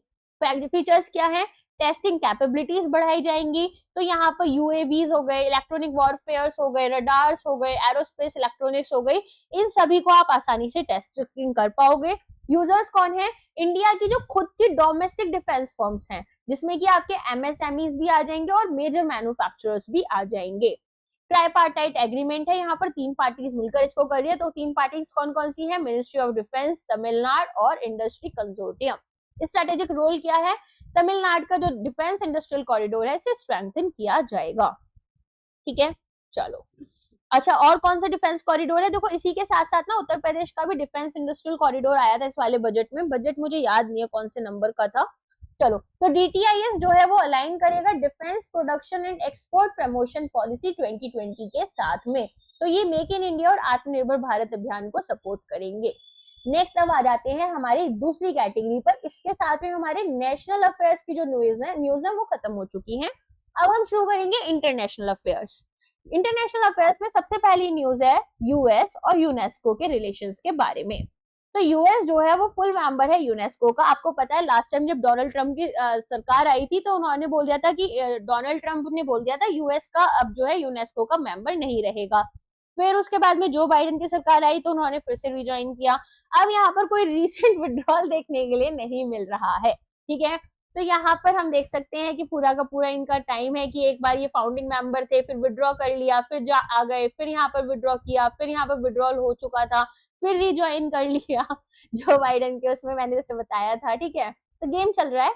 अब यहाँ पर एक एक्टिव मेंबर है तो इन्होंने ये भी न्यूज बना दिया कि भाई रिज्वाइनिंग जो है वो क्यों की गई थी, क्योंकि बहुत ज्यादा यहाँ पर इन्फ्लुएंस आ रहा था चाइना का। आजकल इंडिया से प्रॉब्लम है, तब चाइना से प्रॉब्लम थी डोनाल्ड ट्रंप को। कुछ उनकी पर्सनल प्रॉब्लम्स भी होती हैं, जैसे इंडिया ने यहाँ पर नरेंद्र मोदी जी ने बोल दिया था कि कोई ग्लोबल लीडर था नहीं हमारे उसमें पाकिस्तान इंडिया का जो भी पूरा का पूरा कॉन्फ्लिक्ट हुआ था उसमें किसी भी ग्लोबल लीडर का कोई इंटरफेरेंस नहीं था, ऐसा नरेंद्र मोदी जी ने बोला। और डोनाल्ड ट्रंप ने, आपको वैसे पता होगा ये सब, वर्ल्ड गिनीज बुक रिकॉर्ड में और नोबेल पीस प्राइज के लिए उन्होंने अप्लाई किया। और ऐसे में इंडिया ने बोल दिया। अब यहाँ पर तो भाई उनकी बात को काउंटर हो गया, तो उनका पर्सनल ईगो अफेक्ट हो गया। फिर वो देश नहीं देखते हैं, वो फिर खुद को पहले देखते हैं। ठीक है, की फैक्ट्स क्या है? यूनेस्को का हेडक्वार्टर पेरिस फ्रांस में है, एस्टैब्लिश हुआ है 1945 में। Focus areas education, science, culture, communication है। यूएस ने रिज्वाइन किया जुलाई 2023। मुझे बहुत तेज हंसी आ जाती है इसकी हरकतें देखकर ना। रीजन क्या है विड्रॉल के? देखो, अगर आपको ग्लोबल लीडर बनना है ना तो आप ऐसे मजाक तो नहीं कर सकते हो। दिस इज नॉट समथिंग कि आप ऐसा कुछ भी मन करा तो चीजें कर दी करके। रीजन क्या है रिज्वाइनिंग का? कि भाई ग्लोबल स्टैंडर्ड्स को इन्फ्लुएंस करेंगे, हमारा मन कर गया और कुछ नहीं है। वो वाली सरकार अच्छी नहीं थी, वाली सरकार अच्छी है, ऐसा ऐसा करके। एनीवेज, नेक्स्ट आ जाते हैं। रशिया जो है इसने अबंडन कर दिया है आईएनएफ ट्रीटी मॉरेटोरियम को। तो न्यूज समरी क्या है? देखो कुछ कुछ चीजें ना अभी हाल फिलहाल में अपडेट भी हो गई हैं, जैसे कि रशिया की ये जो चीज थी जुलाई में अनाउंस की गई थी, जुलाई के लास्ट वीक में, और अब ऑफिशियली एंड हो गई। तो जब मैंने इसको देखा तो मैंने इसे ऐड कर दिया है। तो रशिया ने ऑफिशियली एंड कर दिया है self imposed moratorium on INF treaty. INF क्या है? Intermediate range nuclear forces. तो इन्होंने पहले खुद ही यहाँ पर बोला कि भाई ऐसा है, मैं कुछ भी कर सकता हूँ। इन्होंने बोला नहीं नहीं ऐसा नहीं है, मैं कुछ भी नहीं करूंगा। तो रशिया की जो फॉरेन मिनिस्ट्री है, इन्होंने वेस्टर्न मिलिट्री बिल्डअप और नाटो के जो एक्शंस हैं उन्हें एक डायरेक्ट थ्रेट बताया था। और इसी की वजह से इन्होंने यहाँ पर बोला कि जो यूएस की न्यूक्लियर सबमरीन्स हैं वो रशिया के पास आ रही हैं। तो रशिया बोलता है कि भाई मेरे को अगर कुछ स्टेप्स लेनी पड़ गई तो मैं ले लूंगा, अगर ये नाटो और यूएस वाले मुझे परेशान कर रहे हैं। तो ये ट्रीटी क्या थी? आईएनएफ की ट्रीटी साइन हुई थी यूएस प्रेसिडेंट रोनाल्ड रीगन और देन सोवियत लीडर। आपको पता है रशिया जो था वो पहले यूएसएसआर था।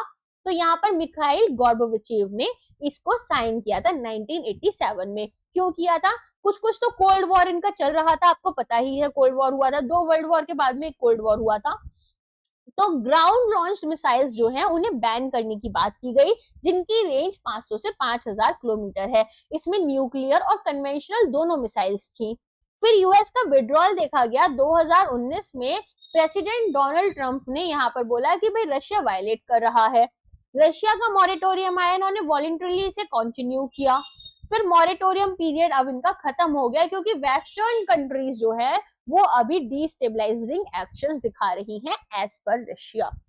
तो ये मैटर क्यों करता है, ताकि जियोपॉलिटिकल टेंशंस जो हैं वो इंक्रीज हो रही है नाटो और रशिया के बीच में।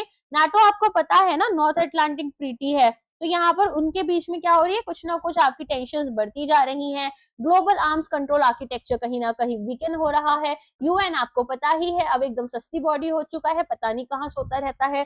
तो यहाँ पर ऐसे में रिस्क देखा जा रहा है कि न्यू इंटरमीडिएट रेंज मिसाइल्स जो हैं उनको डिप्लॉय कर दिया जाएगा।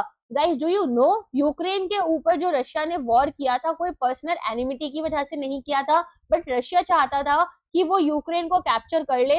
वरना जैसे जैसे चाइना का इन्फ्लुएंस बढ़ता जा रहा है और यूएस और यूरोपियन कंट्रीज जो हैं वो एक दिन आएगा कि या तो वो लोग यहाँ पर रशिया के लिए थ्रेट बन जाएंगे यूक्रेन को अपने साथ रखकर, या फिर चाइना थ्रेट बन जाएगा। इसीलिए रशिया ने यूक्रेन पर वॉर किया था। ऑल्दो मैं इस वॉर को बिल्कुल सपोर्ट नहीं करती, बट रशिया के जो रीजंस थे वो भी कहीं ना कहीं इसी वजह से थे, क्योंकि अभी जियोपॉलिटिकल लेवल पर ना बहुत सारी सिचुएशंस, बहुत सारी प्रॉब्लम्स काफी ज्यादा स्ट्रांगली चल रही है। जैसे इंडिया है ना, तो अभी इंडिया का आप क्या देख रहे हो कि नेपाल जो है, नेपाल किसके इन्फ्लुएंस में आ रहा है, चाइना के। बांग्लादेश किसके इन्फ्लुएंस में आ रहा है, चाइना के। श्रीलंका तो आ चुका था, डूब भी चुका था, फिर हमने इंडिया ने ही उठाया उसको। अब ऐसा नहीं कि इंडिया को कोई बहुत प्यार था अभी श्रीलंका से, हमें ना बफर स्टेट्स बनाने होते हैं, और स्पेशली तब जब हमारी जो कोई भी कंट्री है, ठीक है, जो एनिमी कंट्री है वो हमारे से बॉर्डर शेयर करने लगे तो हमारे लिए दिक्कत होती है। इसीलिए जो कंट्रीज हैं ये हमारे लिए बफर स्टेट्स का काम करती हैं, और अगर इनसे हमारे रिश्ते अच्छे होते हैं तो ऐसे में कहीं ना कहीं चाइना हम पर डायरेक्ट वॉर नहीं कर पाएगा, वरना इनका भी सपोर्ट मिल जाएगा तो चाइना का ना बहुत आसान हो जाएगा उसके लिए हमारी बाउंड्रीज में घुसना, या फिर हमारे लिए एक थ्रेट और भयंकर थ्रेट पोज करना। नेक्स्ट आते हैं, तो आर्टिकल 24 जो है यूएन चार्टर का, नॉन एग्रेशन प्रिंसिपल, इनडायरेक्टली यहाँ पर टाई हुआ। टाइप की बात करें तो बाइलेटरल आर्म्स कंट्रोल ट्रीटी जो है यूएस और यूएसएसआर के बीच में देखी गई। इसके अलावा करंट स्टेटस ये है कि अभी ये ट्रीटी कुछ भी काम की नहीं रही, रशिया पहले अब में चला गया, यूएस पहले चला गया। अब आपको याद होगा जायर बोल्सोनारो जो थे वो बेसिकली ब्राजील के ये रहे थे, प्रेसिडेंट वगैरह रहे थे। तो यहाँ पर अब इनके साथ में क्या हुआ है, यहाँ पर अब इनको जो है क्या हाउस अरेस्ट में ले आए हैं। जो अमेज़न की फायर्स वगैरह हुई थी उस टाइम पर भी शायद यही थे। तो बेसिकली हुआ क्या है यहाँ पर, तो यहाँ पर एक ऑर्डर दे दिया गया है और इनको हाउस अरेस्ट में रख दिया गया है। और यहाँ पर बोला जा रहा है कि ये कुछ तो डिजिटल कूप टाइप्स का कुछ कर रहे थे, जिसमें कि 2022 का प्रेसिडेंशियल इलेक्शन जो है उसको टर्न कर दिया गया था। तो यहाँ पर इलेक्शंस में छेड़खानी इन्होंने करी थी। तो इनके यहाँ पर जो है क्या लोग क्या करते हैं, जो इतने बड़े लीडर्स होते हैं उनको भी हाउस अरेस्ट में रख देते हैं। हमारे यहाँ क्या होता है, जो छोटे लेवल पर भी लोगों से ये काम कराया जाता है वो भी खुले में मजे में घूमते हैं। ठीक है, that is the difference and that is where India is going wrong.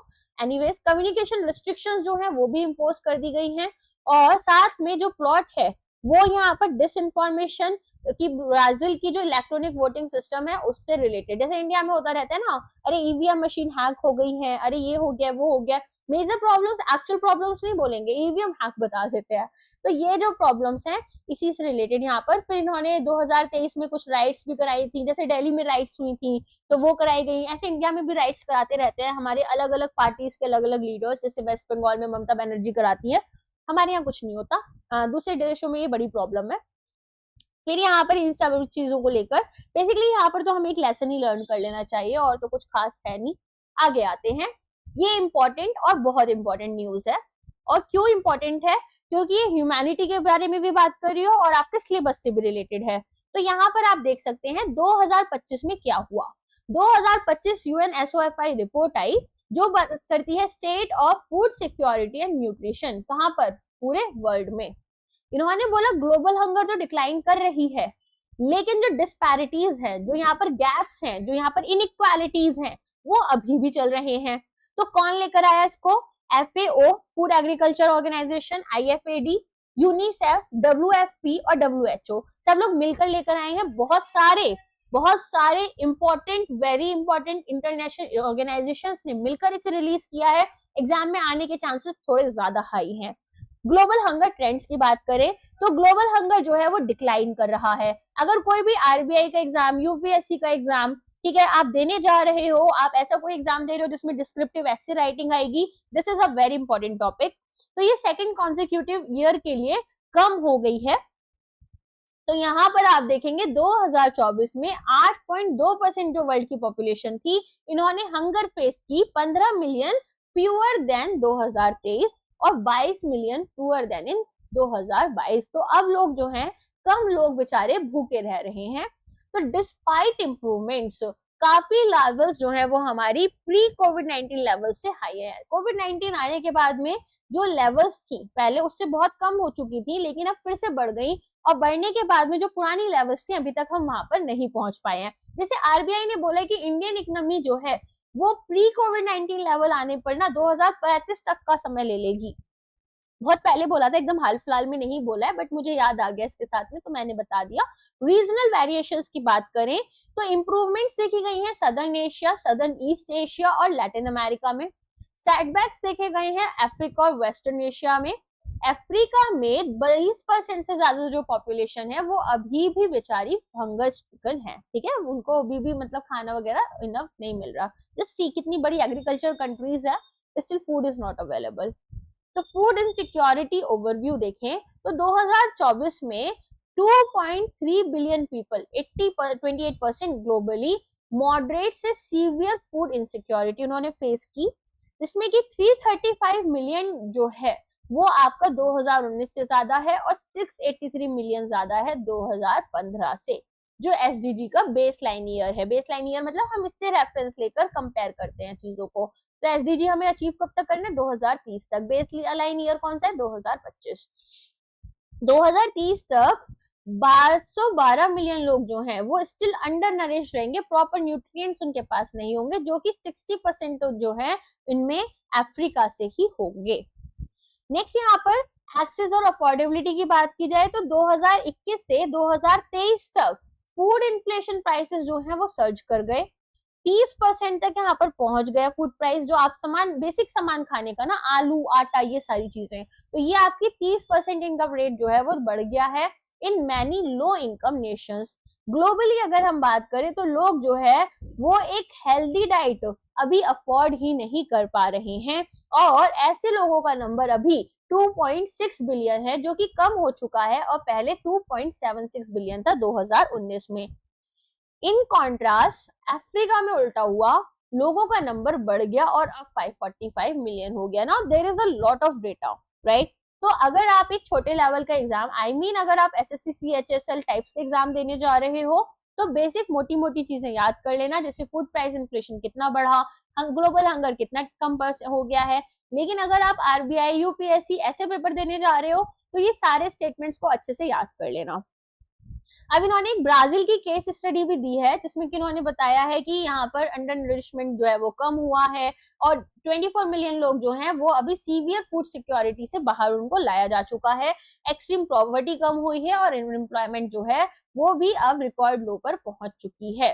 बोइजा Familia जो सोशल प्रोटेक्शन प्रोग्राम इन्होंने स्टार्ट किया है। अब ये इस तरह के अगर प्रोग्राम्स हैं और आप यूपीएससी का अगर एग्जाम लेने जा रहे हो तो डिस्क्रिप्टिव आंसर राइटिंग में इस तरह के प्रोग्राम्स के बारे में लिखना आपको हेल्पफुल हो सकता है, तो आप लिख लेना, ठीक है। चलो नेक्स्ट आ जाते हैं UPSC civil service, UPSC EPFO में नहीं, global alliance against hunger and poverty 2024 में लॉन्च हुआ ब्राजील की G20 प्रेसिडेंसी के टाइम पर।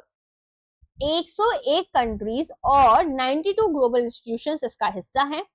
ये किस चीज पर फोकस कर रहा है कि प्रूवन फास्ट ट्रैक स्ट्रेटेजीज लेकर आएंगे हम, रेदर देन की न्यू प्लान्स बनाए। हम जो पुरानी हमारी अच्छी स्ट्रेटेजीज है उन पर फोकस करेंगे ताकि यहाँ पर हंगर और पॉवर्टी को कम करें। तो जैसे कैश ट्रांसफर किया जाता है जाम्बिया, हैती में, इंडिया में भी किया जाता है, रूरल इंक्लूजन किया जा रहा है इथियोपिया, रुवांडा में, और चाइल्ड प्रोटेक्शन किया जा रहा है पैलेस्टीन, तंजानिया सॉरी। एम्फेसाइज करेंगे ग्लोबल प्रोटेक्शन कॉपरेशन की तरफ, ओके। तो ये सारी चीजें हैं, आपको ये फाइल मैं प्रोवाइड कर दूंगी टेलीग्राम पर, जिन लोगों को इसको अच्छे से पढ़ना है एक बार देख लेना।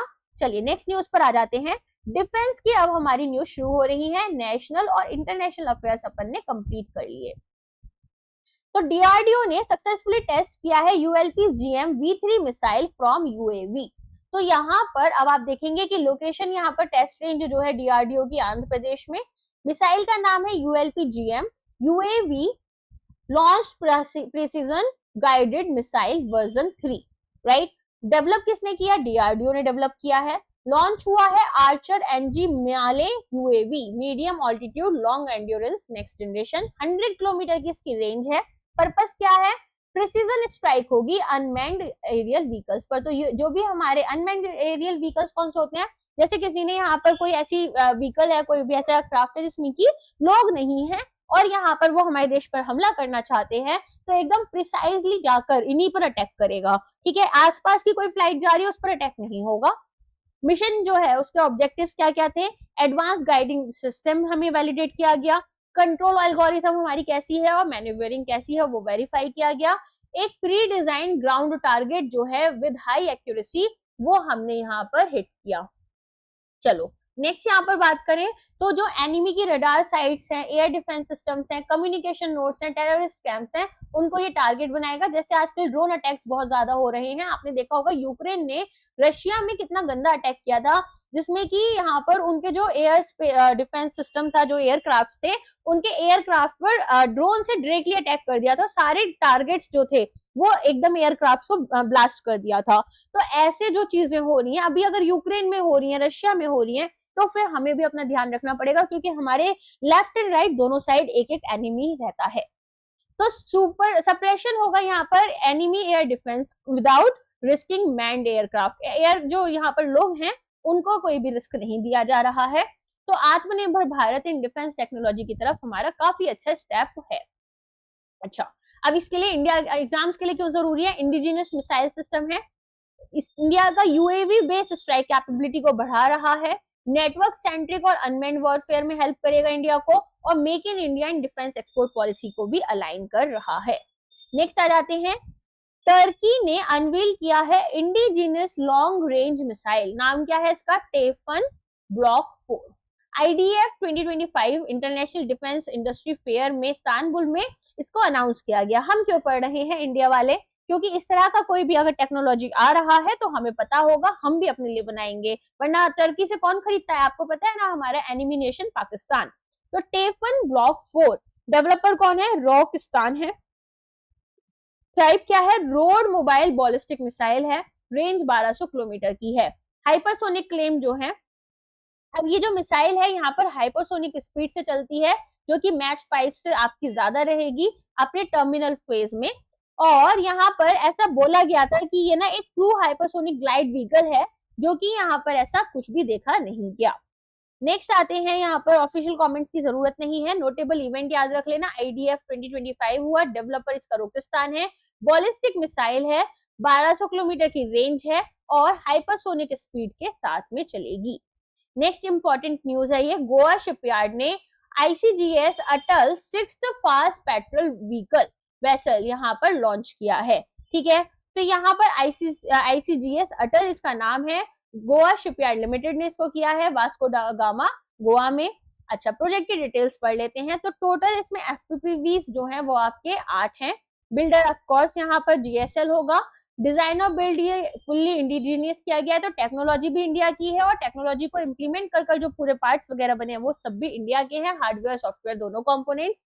Coastal security, surveillance, anti smuggling के लिए इसको यूज करेंगे। फिट करा है एडवांस नेविगेशन और कम्युनिकेशन सिस्टम के साथ में, मॉडर्न वेपन सिस्टम में।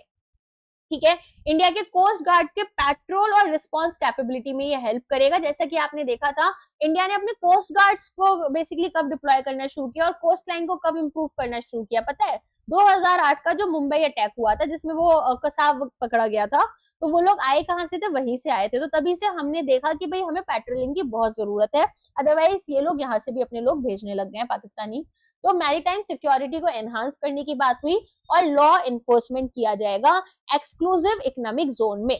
अब आपको पता होना चाहिए एक्सक्लूसिव इकोनॉमिक जोन कौन सा होता है और आपका यहाँ पर स्पेशल इकोनॉमिक जोन क्या होता है। अगर आपको नहीं पता है तो पहले मैं आपको थोड़ा सा इसके बारे में बता देती हूँ। ठीक है, देखो, अगर बात की जाए यहाँ पर आपके SEZ की, तो ये होता है स्पेशल इकोनॉमिक जोन। अब SEZ में क्या होता है, यहाँ पर डेजिग्नेटेड एरिया दिया जाता है कंट्री के बॉर्डर में, जहां पर हम आसानी से अपनी इकोनॉमिक लॉज को चला सकते हैं। ठीक है, लेकिन अगर बात की जाए इकोनॉमिक जोन्स की, एक्सक्लूसिव इकोनॉमिक जोन्स की, तो ये हमारे 200 नॉटिकल माइल्स तक जाते हैं कंट्री की गाइडलाइन कोस्ट लाइन से, तो यहाँ पर हमारी लॉज एप्लीकेबल नहीं होंगी, ठीक है। अगर एसईजी में हम क्या कर सकते हैं, आसानी से यहाँ पर बेसिकली अपना क्या कर रहे हैं, हम यहाँ पर कंट्री के बॉर्डर के अंदर अपनी इकोनॉमिक लॉज को चलाएंगे, इंपोर्ट और एक्सपोर्ट चलते हैं हमारे, ठीक है। अच्छा, नॉटिकल माइल्स के अगर हिसाब से बात करें तो इंडियन ओशियन जो है, इंडियन ओशियन अगर हम बात करें, क्या पूरा इंडियन ओशियन इंडिया का ही होता है या फिर कुछ हिस्सा होता है, तो देखो हमारे को मिलते हैं 12 नॉटिकल माइल्स, ठीक है, जिसमें कि हम अपनी लॉज चलाते हैं, हमारा एडमिनिस्ट्रेशन होता है, वहां पर कोई क्राइम होगा तो हमारी पुलिस देखेगी। लेकिन स्पेशल एक्सक्लूसिव इकोनॉमिक जोन क्या होता है, 200 नॉटिकल माइल्स तक जाता है, जिसमें कि हमारी कंट्री जो है वो यहाँ पर रिसोर्सेस तो यूज कर सकती है लेकिन इनकी लॉ नहीं चलेगी। ओके, तो आपको 3 तरह के जोन्स पता चल गए, स्पेशल इकोनॉमिक जोन होता है, एक्सक्लूसिव इकोनॉमिक जोन होता है, और एक आपका रहता है यहाँ पर बेसिकली 12 नॉटिकल माइल्स तक आपका जोन, ठीक है। चलो नेक्स्ट आ जाते हैं। तो शिप नेम आपका आईसीजीएस अटल है, शिप टाइप आपका फास्ट पेट्रोल व्हीकल है, नंबर जो है 6 है, 8 बेसिकली ऐसे फास्ट पेट्रोल व्हीकल्स बनाए जाएंगे। जुलाई 2025 में ये लॉन्च हुआ था, आत्मनिर्भर भारत के अंडर आया है। एंड यूजर इसके इंडियन कोस्ट गार्ड्स हैं जो इसे यूज करेंगे, पेट्रोलिंग, सर्वेलेंस और कोस्टल सिक्योरिटी के लिए इसको यूज किया जाएगा। नेक्स्ट न्यूज है, Axiscades secure 600 crore defence orders, तो 600 करोड़ रुपए के डिफेंस ऑर्डर्स यहाँ पर इनको मिले हैं, जिसमें कि यहाँ पर ये इंजीनियरिंग सर्विसेज देंगे डिफेंस प्लेटफॉर्म्स के लिए, डिजिटल ट्विन्स को क्रिएट करेंगे, एवियोनिक्स कंपोनेंट्स को सप्लाई करेंगे और सिस्टम इंटीग्रेशन करेंगे। तो यहाँ पर ट्राई सर्विसेज का इन्वॉल्वमेंट है, इंडियन एयरफोर्स, इंडियन नेवी और इंडियन आर्मी। इंडियन एयरफोर्स को फाइटर जेट्स मिलेंगे और ट्रांसपोर्ट एयरक्राफ्ट मिलेंगे, नेवी में वॉरशिप्स और सबमरीन्स दिए जा रहे हैं, आर्मी को कॉम्बैट व्हीकल मॉडर्नाइजेशन किया जाएगा, जो इनके व्हीकल्स हैं उनको मॉडर्नाइज किया जाएगा। क्लाइंट्स यहाँ पर डिफेंस पीएसयूज आपके रहेंगे, जैसे हिंदुस्तान एरोनॉटिक्स लिमिटेड, डीआरडीओ यहाँ पर इसका क्लाइंट रहेंगे। डिजिटल ट्विन क्या है, अब आपके दिमाग में एक सवाल आया होगा। एक वर्चुअल रेप्लिका होता है फिजिकल सिस्टम्स का, तो यहाँ पर हम क्या करते हैं, इसको अनेबल करेंगे life support, predictive maintenance, modernisation के थ्रू। तो यहाँ पर रिड्यूस कर देते हैं लाइफ साइकिल कॉस्ट को और इम्प्रूव कर देते हैं रेडीनेस ऑफ मिलिट्री प्लेटफॉर्म। अब यहाँ पर कोई भी प्लेटफॉर्म है, कोई व्हीकल मान लो यहाँ पर, ठीक है, अब वो व्हीकल यहाँ पर कितना खराब हो सकता है, क्या प्रॉब्लम्स आ सकते हैं, कैसे इसे सही किया जा सकता है, कब मेंटेनेंस की जरूरत पड़ेगी, तो एक हमारे पास फिजिकल सिस्टम है जिसे हम बार बार नहीं चेक कर सकते, बहुत बड़ा सिस्टम है। तो डिजिटल ट्विन में हम ये सारी चीजें चेक कर सकते हैं, ट्रैक कर सकते हैं। ओके, तो कितने तक उनको वो मिला है ऑर्डर, 600 करोड़ का। सर्विस में क्या है, डिजिटल ट्विन्स, आपके एवियोनिक्स और सिस्टम इंटीग्रेशन, तीनों ही सर्विसेज के लिए ये रहेगा। की क्लाइंट्स इसके हमारे डिफेंस पीएसयूज और डीआरडीओ रहेंगे। नेक्स्ट आता है हमारी कैटेगरी साइंस एंड टेक्नोलॉजी की, तो national international defence affairs complete हो गए, एसएनटी पर आते हैं।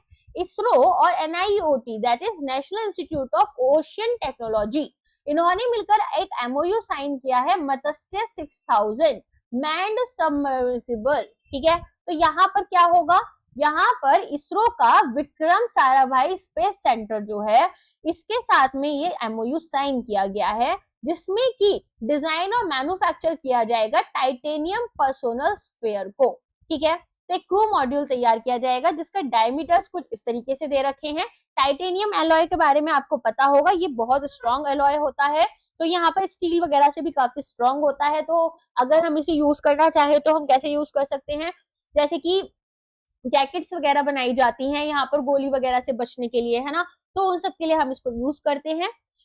तो मिशन का नाम यहाँ पर आपका क्या रहेगा, समुद्रयान। पेरेंट प्रोग्राम है deep ocean mission, ministry of earth science. Purpose है इसका deep sea resource exploration. Tech collaboration, ISRO का स्पेस ग्रेड टेक जो है वो ओशन एक्सप्लोरेशन में यूज होगा।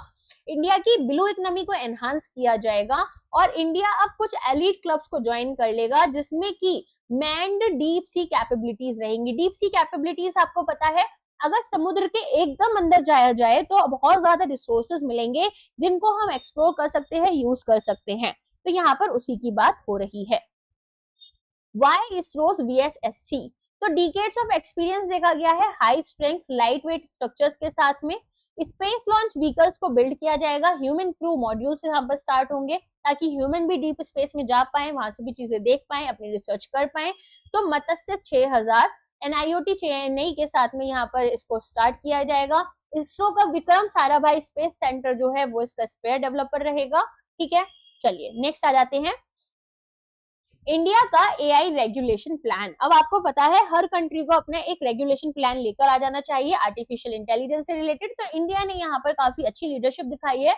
Ministry of electronics and IT जो है वो अपना AI रेगुलेशन प्लान लेकर आए हैं, जहां पर इनका कोर प्रिंसिपल है कि AI जो है वो हार्म नहीं करेगा इंडिया के डिजिटल नागरिक्स को, डिजिटल सिटीजन्स को। रेगुलेटरी अप्रोच क्या रहेगी, risk based user harm centric framework, कि भाई यूजर को यहाँ पर किस तरह के हार्म से प्रोवाइड कर सकते हैं। स्टाइल्स में आपके प्रिंसिपल्स और गार्ड रेल्स रहेंगे, प्रिस्क्रिप्टिव या फिर लाइसेंसिंग हैवी नहीं रहेंगे, प्रिंसिपल्स के हिसाब से हमें चीजें फॉलो करवानी है। यू का AI एक्ट आया था उसके जैसा नहीं है कि हम सीधे ब्लैंकेट लाइसेंसिंग या फिर बैन्स लगा दें। वेलकम हो रहा है ये क्योंकि इनोवेशन फ्रेंडली है। फोकस एरियाज क्या रहेंगे कि भाई किसी तरह की बाइसेस या फिर डिस्क्रिमिनेशन नहीं किया जाए gender, caste, religion, even race के ऊपर। सेफ्टी एंड ट्रस्ट की बात की गई है कि भाई रिलायबल होना चाहिए, एक्सप्लेनेबल AI सिस्टम्स होने चाहिए जो यूजर के कॉन्फिडेंस को बढ़ावा दें। मिस इन्फॉर्मेशन को हमें कॉम्बैट करना है। तो डीप फेक वगैरह का आपने देखा था, काफी सेलिब्रिटीज से रिलेटेड आया था, fake news, AI generated descriptive content, ये सब नहीं होना चाहिए। अकाउंटेबिलिटी होनी चाहिए यहाँ पर कि भाई कब हम यहाँ पर किसको रिस्पॉन्सिबल मानेंगे जब अगर AI हार्म कॉज कर देता है। ठीक है, तो एक्ट नेम क्या है, digital India act. Stakeholder consultations की जाएंगी तब ये बनेगा। AI रेगुलेशन जो है वो यहाँ पर एम्बेड की जाएगी। फ्यूचर सेशंस यहाँ पर पार्लियामेंट के होंगे, तब पता चलेगा कि ये पूरा एक्ट आपका कब बच जाएगा, बिल आपका आ चुका है। ठीक है, नेक्स्ट आ जाते हैं, एक्सपेंशन किया जा रहा है डॉपलर वेदर रडार्स का इंडिया में। ठीक है, तो नंबर ऑफ DWRs जो हैं वो इंक्रीज कर दिए गए हैं। 15 थे 2014 में, 11 साल बाद 41 हो चुके हैं। ऑपरेट इनको इंडियन मेट्रोलॉजिकल डिपार्टमेंट करता है under ministry of earth sciences. तो फंक्शंस क्या हैं, प्रेसिपिटेशन डिटेक्शन, तो यहाँ पर लोकेशन डिटेक्ट की जाएगी और इंटेंसिटी की भाई कितना रेन हो सकती है, स्नो कितनी हो सकती है, हिल्स कितने आ सकते हैं, ठीक है, और कब कब आ सकते हैं, कितना यहाँ पर फ्रीक्वेंसी रहेगी। विंड ट्रैकिंग की जाएगी, स्पीड और डायरेक्शन देखी जाएगी विंड की ताकि पता चल पाए। स्टॉर्म मूवमेंट्स किए जाएंगे कि भाई क्लाउड डेवलपमेंट किस तरह से हो रहे हैं, कैसे मूवमेंट हो रही है। एंड आज हम ये न्यूज पढ़ रहे हैं और कल उत्तरकाशी में आपको पता ही है इतना बड़ा यहाँ पर क्लाउड बर्स्ट हुआ था।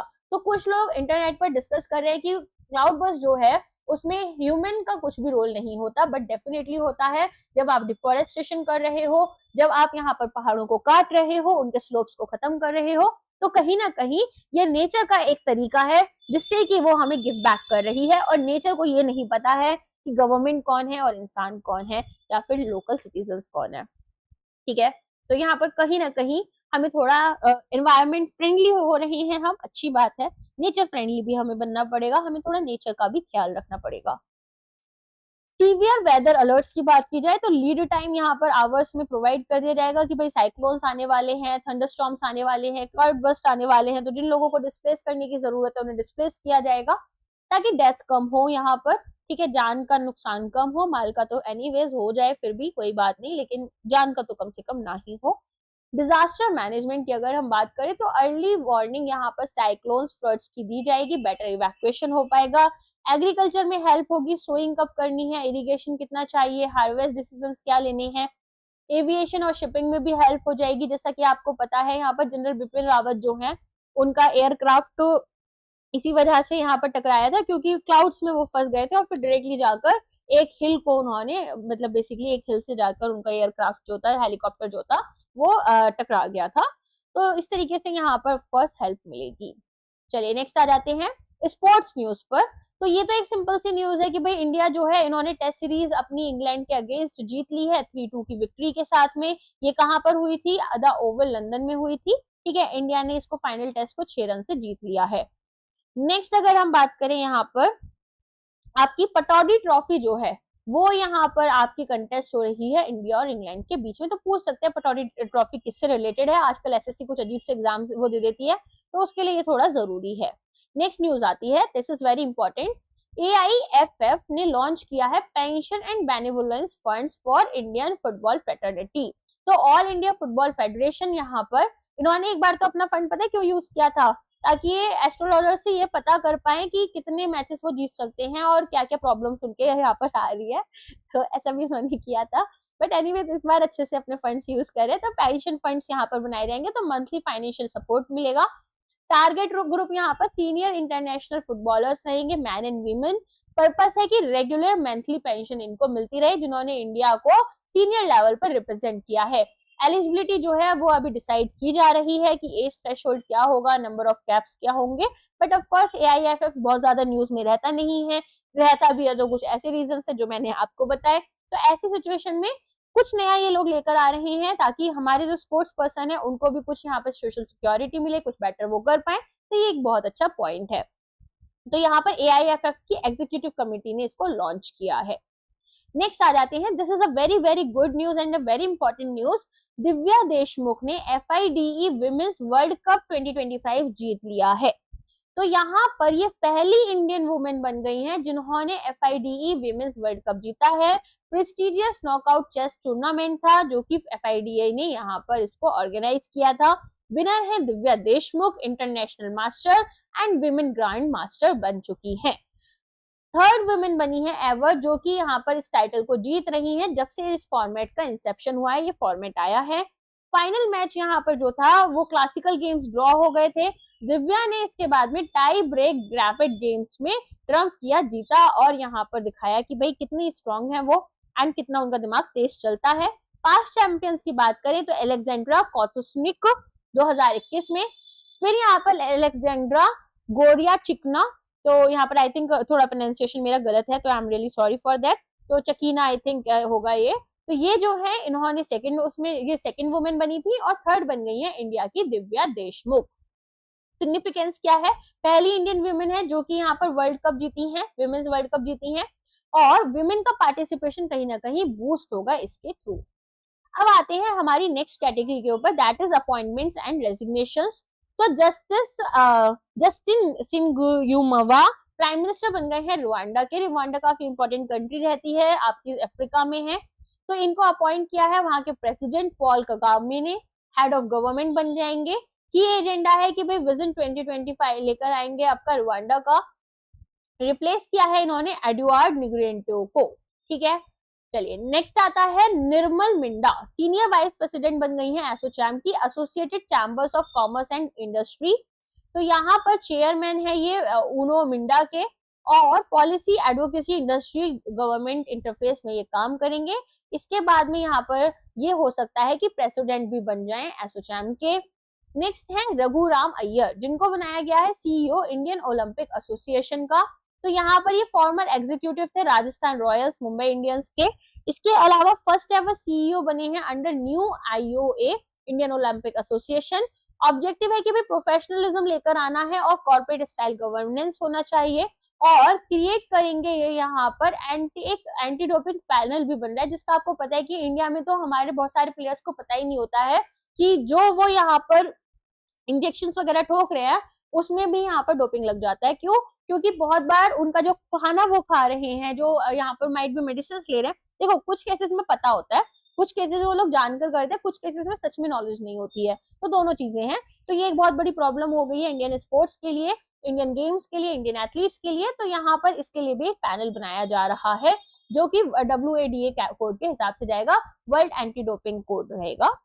संजय सिंघल डायरेक्टर जनरल बन गए हैं SSB के। तो सहस्त्र सीमा बल गार्ड इंडिया, नेपाल और भूटान बॉर्डर्स के लिए है ये। तो यहाँ पर ये सीनियर IPS ऑफिसर हैं। Border security, counter insurgency, internal security पर इनका फोकस रहेगा। नेक्स्ट है Bharat B Bhatia, vice chairman बन गए हैं APT-WRC 27 प्रैप ग्रुप के। APT आपका है Asia Pacific telecommunity. WRC world radio communication conference under ITU।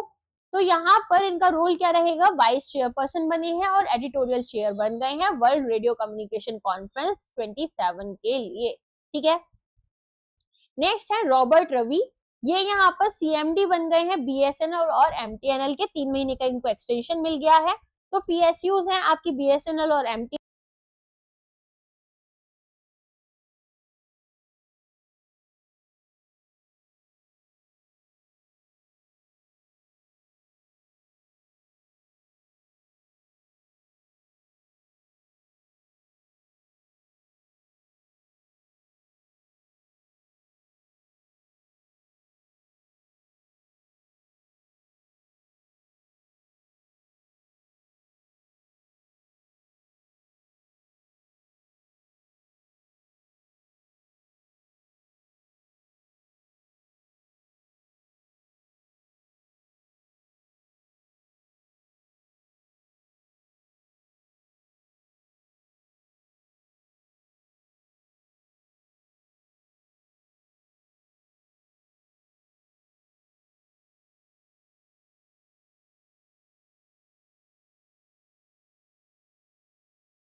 Guys अगर साउंड इशू हो जाया करे तो प्लीज बता दिया करिए, जो लोग आप होते हो क्लास में। यहाँ पर क्लाउड बर्स्ट हुआ एक बार अब मुझे चेक करना होगा प्लीज। डिस्कस कर रहे हैं कि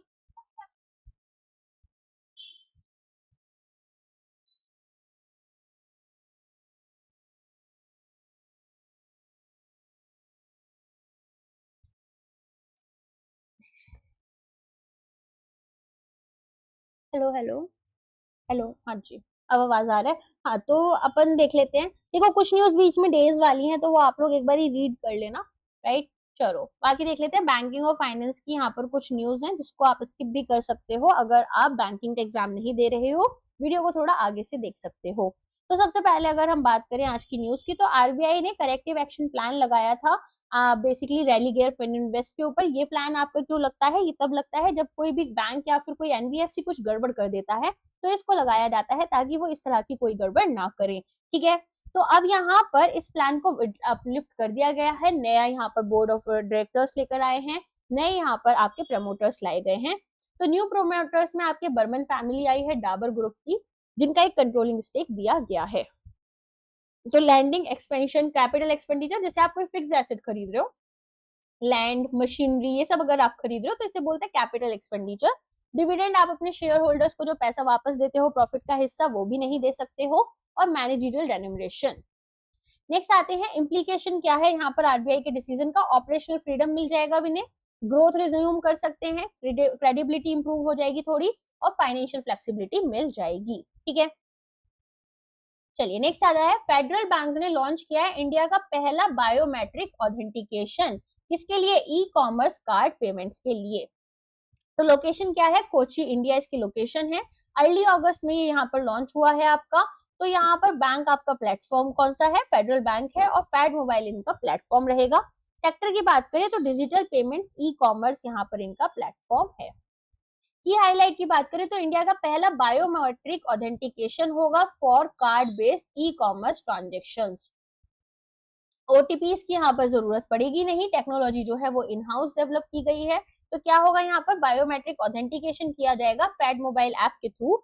फिर यहाँ पर एक सपोर्टेड मर्चेंट वेबसाइट जो है उसके ऊपर चेकआउट किया जाएगा, और बायोमेट्रिक प्रॉम्प्ट यहाँ पर दिखेगा यूजर के फोन पर, जिसमें कि वो फिंगरप्रिंट या फिर फेस आईडी से अपने ट्रांजेक्शन को कंप्लीट कर सकते हैं।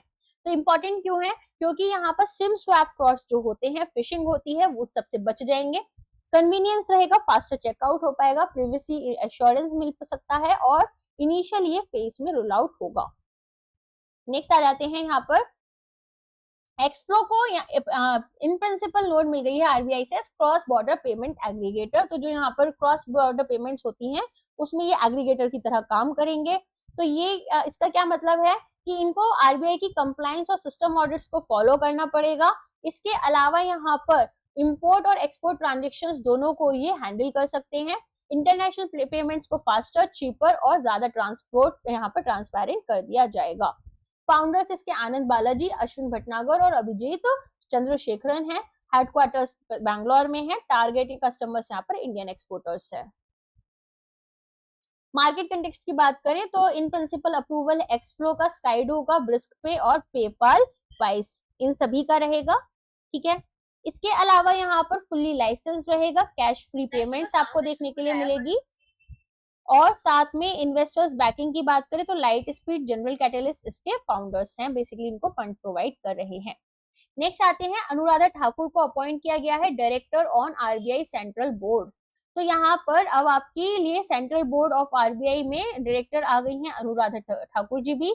तो बेसिकली कंकरेंटली ये क्या है? Department of economic affairs, ministry of finance की सेक्रेटरी हैं। ये यहाँ पर first women economic affairs secretary बनी है जो कि आरबीआई के सेंट्रल बोर्ड को सर्व करेंगी। आईएएस बैच 1994 से हैं, कैडर इनका हिमाचल प्रदेश है। पहले ये यहाँ पर एडिशनल सेक्रेटरी भी रह चुकी हैं मिनिस्ट्री ऑफ कॉर्पोरेट अफेयर्स की। आरबीआई का सेंट्रल बोर्ड ओवरव्यू देख लेते हैं एक बार। तो गवर्नर, डेप्टी गवर्नर, गवर्नमेंट के नॉमिनीज और इंडिपेंडेंट डायरेक्टर्स इसमें आते हैं। मॉनेटरी पॉलिसी की डायरेक्शन क्या है, रेगुलेटरी फ्रेमवर्क्स और गवर्नमेंट ऑफ इंडिया के कोऑर्डिनेशन के लिए यूज होता है। इसके अलावा इन्होंने सेबी के भी बोर्ड को ज्वाइन किया है ताकि यहाँ पर इंडियन फाइनेंशियल रेगुलेटरी बॉडीज को थोड़ा सा अपना इन्फ्लुएंस बढ़ा पाए। नेक्स्ट आता है आरबीआई ने 10% इन्वेस्टमेंट कैप जो है बैंक्स और एनबीएफसीज के लिए अपना बढ़ा दिया है, प्रपोज किया है सॉरी, इसमें आपके ऑल्टरनेट इन्वेस्टमेंट फंड्स के लिए। तो regulated entities that is banks और एनबीएफसीज अब 10% अपने कॉर्पस का किसी भी single alternative investment fund scheme में इन्वेस्ट कर सकते हैं। तो डायरेक्ट और इनडायरेक्ट दोनों ही इन्वेस्टमेंट्स में ये एप्लीकेबल रहेगा। न्यू रेगुलेशंस की बात करें तो रिस्क को मिटिगेट करने और लोन्स जो हैं वो एवरग्रीन ना रहे उनको कर्व करने के लिए ये किया गया है। इसके अलावा ऑल्टरनेट इन्वेस्टमेंट फंड्स को भी यहाँ पर इनका मिसयूज से भी बचने के लिए, आपको पता होगा 2024 का आरबीआई के डिस्क्रिप्टिव पेपर में ऑल्टरनेट इन्वेस्टमेंट फंड्स होते क्या हैं, इससे रिलेटेड कुछ क्वेश्चन आया था और आपका बॉन्ड से रिलेटेड क्वेश्चन आया था। तो ट्रांसपेरेंसी यहाँ पर लेकर आने की बात की गई है और रिस्क बेस्ड लिमिट्स जो है ऑल्टरनेट इन्वेस्टमेंट्स में। की सर्कुलर्स की बात करें तो दिसंबर 2023 में आरबीआई ने इन्वेस्टमेंट जो है लेंडर्स के थ्रू ऑल्टरनेट इन्वेस्टमेंट फंड्स में उसको क्या किया था, बार कर दिया था, जहां पर कि लेंडर्स जो हैं वो ऑलरेडी क्या कर रहे थे, या तो उनका रीसेंट क्रेडिट एक्सपोजर था या फिर एग्जिस्टिंग था। तो अगर आपने पहले से ही इन्वेस्ट कर दिया है तो आपको 30 दिन के अंदर एग्जिट कर जाना है और 100% प्रोविजनिंग यहाँ पर करनी होगी जो भी पोर्शन आपने इन्वेस्ट किया है। जनवरी के 2024 ड्राफ्ट में बोला गया कि 10% का कैप रखा जाएगा कि भाई मैक्सिमम आप 10% ऑल्टरनेट इन्वेस्टमेंट फंड के कॉर्पस में कोई भी एक रेगुलेटेड एंटिटी के थ्रू इन्वेस्टमेंट ले सकते हो। कोई भी सबऑर्डिनेटेड यूनिट्स यहाँ पर जो लेंडर्स हैं, ठीक है, वो उनको मना किया गया है कि आप किसी भी सबऑर्डिनेटेड हाई रिस्क यूनिट्स में इन्वेस्ट नहीं करोगे।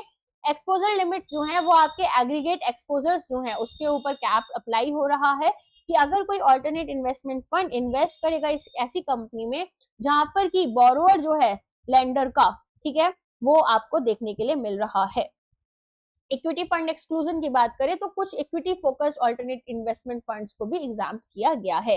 एवरग्रीनिंग ऑफ लोन्स क्या होता है कि आप नए लोन्स दे रहे हो एक स्ट्रेस बोरोवर को जिनके लोन्स ऑलरेडी एनपीए बन रहे हैं, तो वो एक एनपीए को क्या कर रहे हैं, रीपेमेंट कर रहे हैं दूसरा लोन लेकर और फिर दूसरे लोन ले रहे हैं।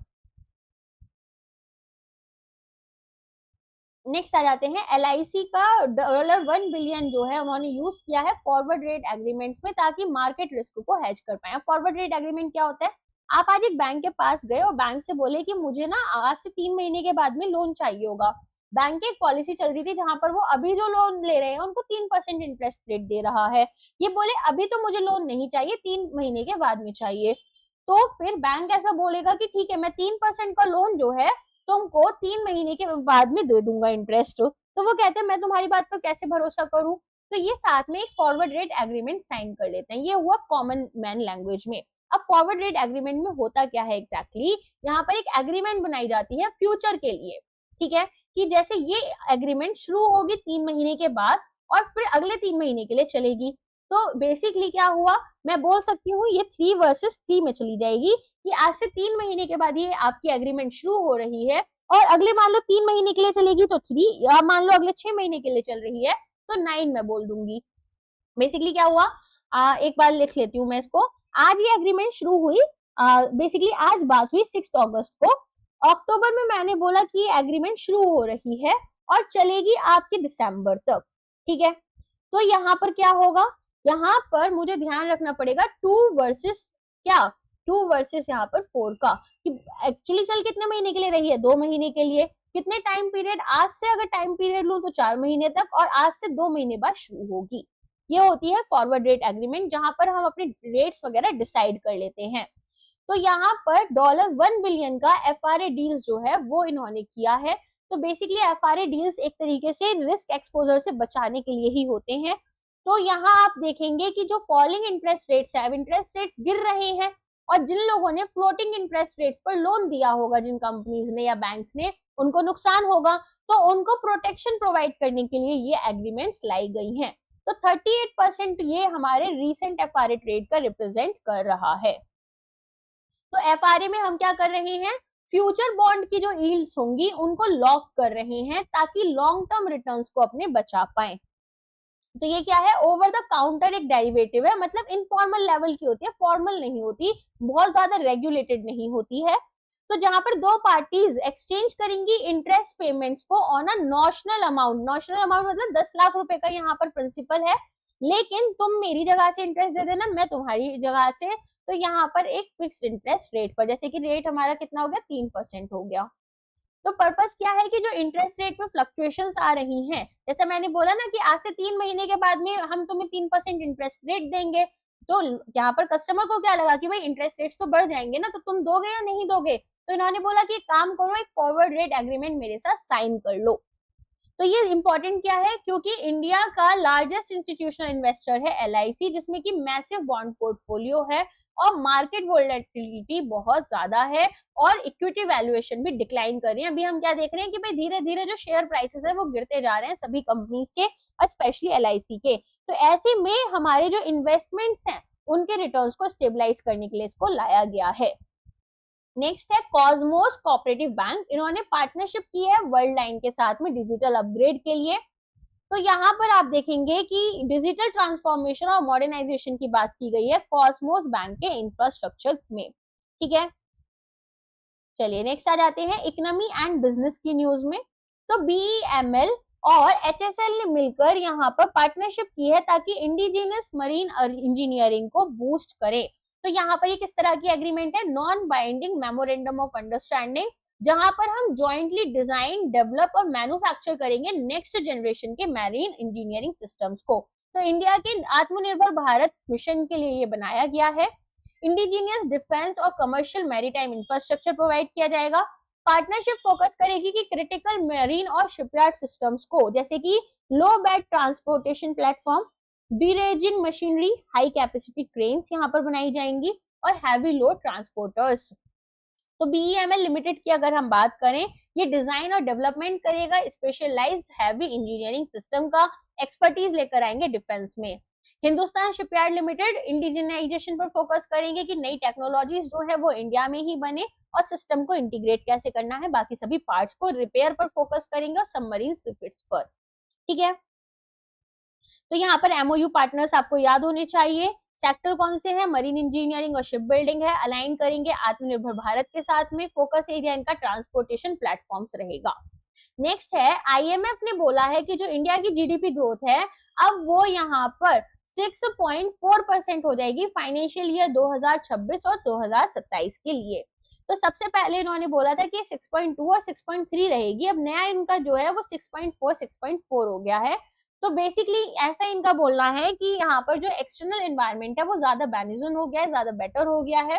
ग्लोबल ट्रेड डायनेमिक्स स्ट्रॉन्गर हो रहे हैं। यूएस के जो टैरिफ रेट्स हैं ये थोड़े कम हैं, अब पता नहीं क्या होगा, अभी फिर से बढ़ गए हैं। तो ग्लोबल फाइनेंशियल कंडीशंस इंप्रूव हो रही हैं और फिस्कल एक्सपेंशन भी देखने के लिए मिल रहा है। IMF का मानना है कि इंडिया की जो मीडियम टर्म ग्रोथ ट्रेजेक्टरी है वो काफी स्ट्रॉन्ग है और ग्लोबल ग्रोथ जो है वो हमारी अब वापस ऊपर की तरफ जा रही है। बेसिकली ग्लोबली जो कंट्रीज हैं वो अच्छा परफॉर्म कर रही हैं और स्टिल अभी प्री पैंडेमिक एवरेजेस से नीचे ही है, जो कोविड-19 आया था उससे थोड़ा नीचे ही चल रहे हैं और इंडिया ग्लोबल ग्रोथ में एक काफी अच्छा अपना रोल दिखा रहा है, की ड्राइवर है। प्रीवियस टाइम के आपके फोरकास्ट आपको पता होने चाहिए, की फैक्टर्स आपको पता होने चाहिए। टेस्ला यहाँ पर अब सेकेंड इंडिया का शोरूम स्टार्ट कर रहा है न्यू दिल्ली में। तो यहाँ पर पहला इनका बन चुका था, अब दूसरा स्टार्ट हो रहा है, पहला मुंबई में बना था, ठीक है। तो इससे हमें पता चल रहा है कि अमेरिकन कंपनीज किस तरीके से इंडिया में आ रही है और टेस्ला जो है काफी बड़ी और इंपॉर्टेंट कंपनी है। Model Y first EV offer किया जा रहा है इंडिया में। तो यहाँ पर कंप्लीटली बिल्ट यूनिट की तरह इसको इंपोर्ट किया जाएगा शंघाई गीगा फैक्ट्री जो है वहां से, और 100% इंपोर्ट ड्यूटी इसके ऊपर लगेगी क्योंकि ये एक प्रीमियम प्रोडक्ट बन जाएगा। चार्जिंग इंफ्रास्ट्रक्चर की बात करें तो पहला चार्जर जो है टेस्ला सुपर चार्जर स्टेशन वो बना है 1 BKC मुंबई में। इसके अलावा टेस्ला की इंडिया को लेकर कुछ स्ट्रैटेजी है कि प्रीमियम पोजिशनिंग करनी है, चाहे यहाँ पर इंपोर्ट ड्यूटीज हैं, कंपीट करेंगे BMW iX और मर्सिडीज के साथ में, फोकस करेंगे ब्रांड की प्रेजेंस पर। रेलेवेंट पॉलिसीज की बात करें तो new India electric vehicle policy में हम देख रहे हैं कि 15% इंपोर्ट ड्यूटी लगती है वर्सेस 100% जो अभी हम इस पर लगा रहे हैं ना लिमिटेड कोटा।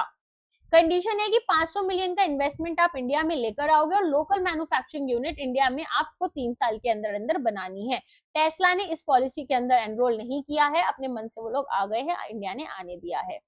इसके अलावा गाइस जैसे कि आप लोग जानते हैं हम आपके लिए current affairs course, RBI courses ये सब लेकर आते हैं।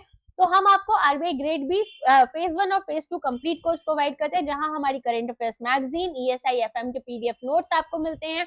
फुल लेंथ मॉक टेस्ट और मंथली मेंटरशिप टॉक्स होते हैं, जहां पर महीने के एक दिन हम किसी एक पर्टिकुलर संडे को आपके साथ में जूम मीट रखते हैं और वहां पर आपके सभी डाउट्स को क्लियर करते हैं। गूगल मीट सेशन रखे जाते हैं। नेक्स्ट है मेंटरशिप कोर्स। अगर आप चाहते हैं कि 1-to-1 गाइडेंस आपको मिले, जहां पर आप हफ्ते में एक बार हमसे ऑन कॉल कनेक्ट करें, अपने टेक्निकल क्वेश्चन से कोई आपको डाउट है या फिर आपको अपनी प्रिपरेशन से रिलेटेड कोई डाउट्स हैं या आप जानना चाहते हैं, बात करना चाहते हैं हमसे, तो यहाँ पर आपको वो सारी फैसिलिटीज मिलती है। हमारी 1-to-1 मेंटरशिप आपको मिलती है। हम आपके लिए प्लानर्स वगैरह बनाकर देते हैं कि कैसे आपको प्रिपरेशन करनी है, तो आप वो भी हमारे साथ ज्वाइन कर सकते हैं। सारी डिटेल्स आपको आरपी एकेडमी की एप्लीकेशन और साथ में वेबसाइट पर मिल जाएंगी। अगर अभी तक आरपी एकेडमी आपने डाउनलोड नहीं की है तो सबसे पहले आरपी एकेडमी को डाउनलोड कर लो। इसके अलावा नाबार्ड ग्रेड ए फेज 1 और फेज 2 कंप्लीट मेंटरशिप कोर्स भी देते हैं और हम आपको आरबीआई ग्रेड बी और नाबार्ड ग्रेड ए का कॉम्बो कोर्स भी प्रोवाइड करते हैं। करंट अफेयर्स मैगजीन अगर आपको हमसे चाहिए तो वो भी हम आपको देते हैं और यूपीएससी का ईपीएफओ ईओएपीएफसी कोर्स जो है वो भी हमारा लॉन्च हो चुका है, जिसमें हम आपको topic wise detail notes, downloadable printable summary sheets देंगे, 15 फुल लेंथ मॉक टेस्ट देंगे और भी बहुत सारी चीजें आपको मिलेंगी, जिसकी डिटेल आपको हमारी वेबसाइट और एप्लीकेशन पर मिल जाएगी। साथ में हम आपको प्रोवाइड करते हैं बेस्ट करंट अफेयर्स कोर्स, जिसका प्राइस है केवल 1499 और यहाँ पर आपको बेस्ट चीज मिलती है हमारी alternate day descriptive answer writing practice, जिसमें हम आपको एक क्वेश्चन देंगे या 2 क्वेश्चन देंगे, आप उसके आंसर्स और हमारे पास लिखकर भेजोगे, हम उस आंसर को सोल्यूशन को रिव्यू करेंगे, आपको 1-to-1 फीडबैक देंगे और मॉडल आंसर्स प्रोवाइड करेंगे। तो जब तक आपके ये सभी एग्जाम्स कंप्लीट नहीं हो जाते हैं 2025 के, तब तक ये आंसर राइटिंग प्रैक्टिस आपके लिए चलती रहेगी। इसके अलावा SIDBI grade A grade B phase 2 course भी हम आपके लिए लेकर आए हैं, जहां पर आपको topic wise notes, descriptive practice writing, 5 paper 1 mock test, 5 paper 2 mock test मिलते हैं। इसके अलावा एडा ग्रेड ए फेज 2 कोर्स, जहां पर paper 1 English, paper 2 economics and social issues और paper 3 insurance and management courses आपको देखने के लिए मिलेंगे। एंड साथ में पीएफआरडीए ग्रेड ए की टेस्ट सीरीज भी आप हमारे साथ ज्वाइन कर सकते हैं, जिसका प्राइस अब यहाँ पर स्लैश होकर 999 ही हमने सभी स्टूडेंट्स के लिए कर दिया है। साथ में अगर आप पीएफआईडी का कोई भी कोर्स लेकर जाना चाहते हो तो हमारा 50% का ऑफ चल रहा है हमारे पीएफआईडी के कोर्स पर, उसे भी आप हमसे परचेज कर सकते हैं। आईएफएससी के कोर्स, पीएफआईडी से भी के कोर्स, यहाँ पर कॉम्बो कोर्सेज, सभी चीज हम आपको प्रोवाइड करते हैं।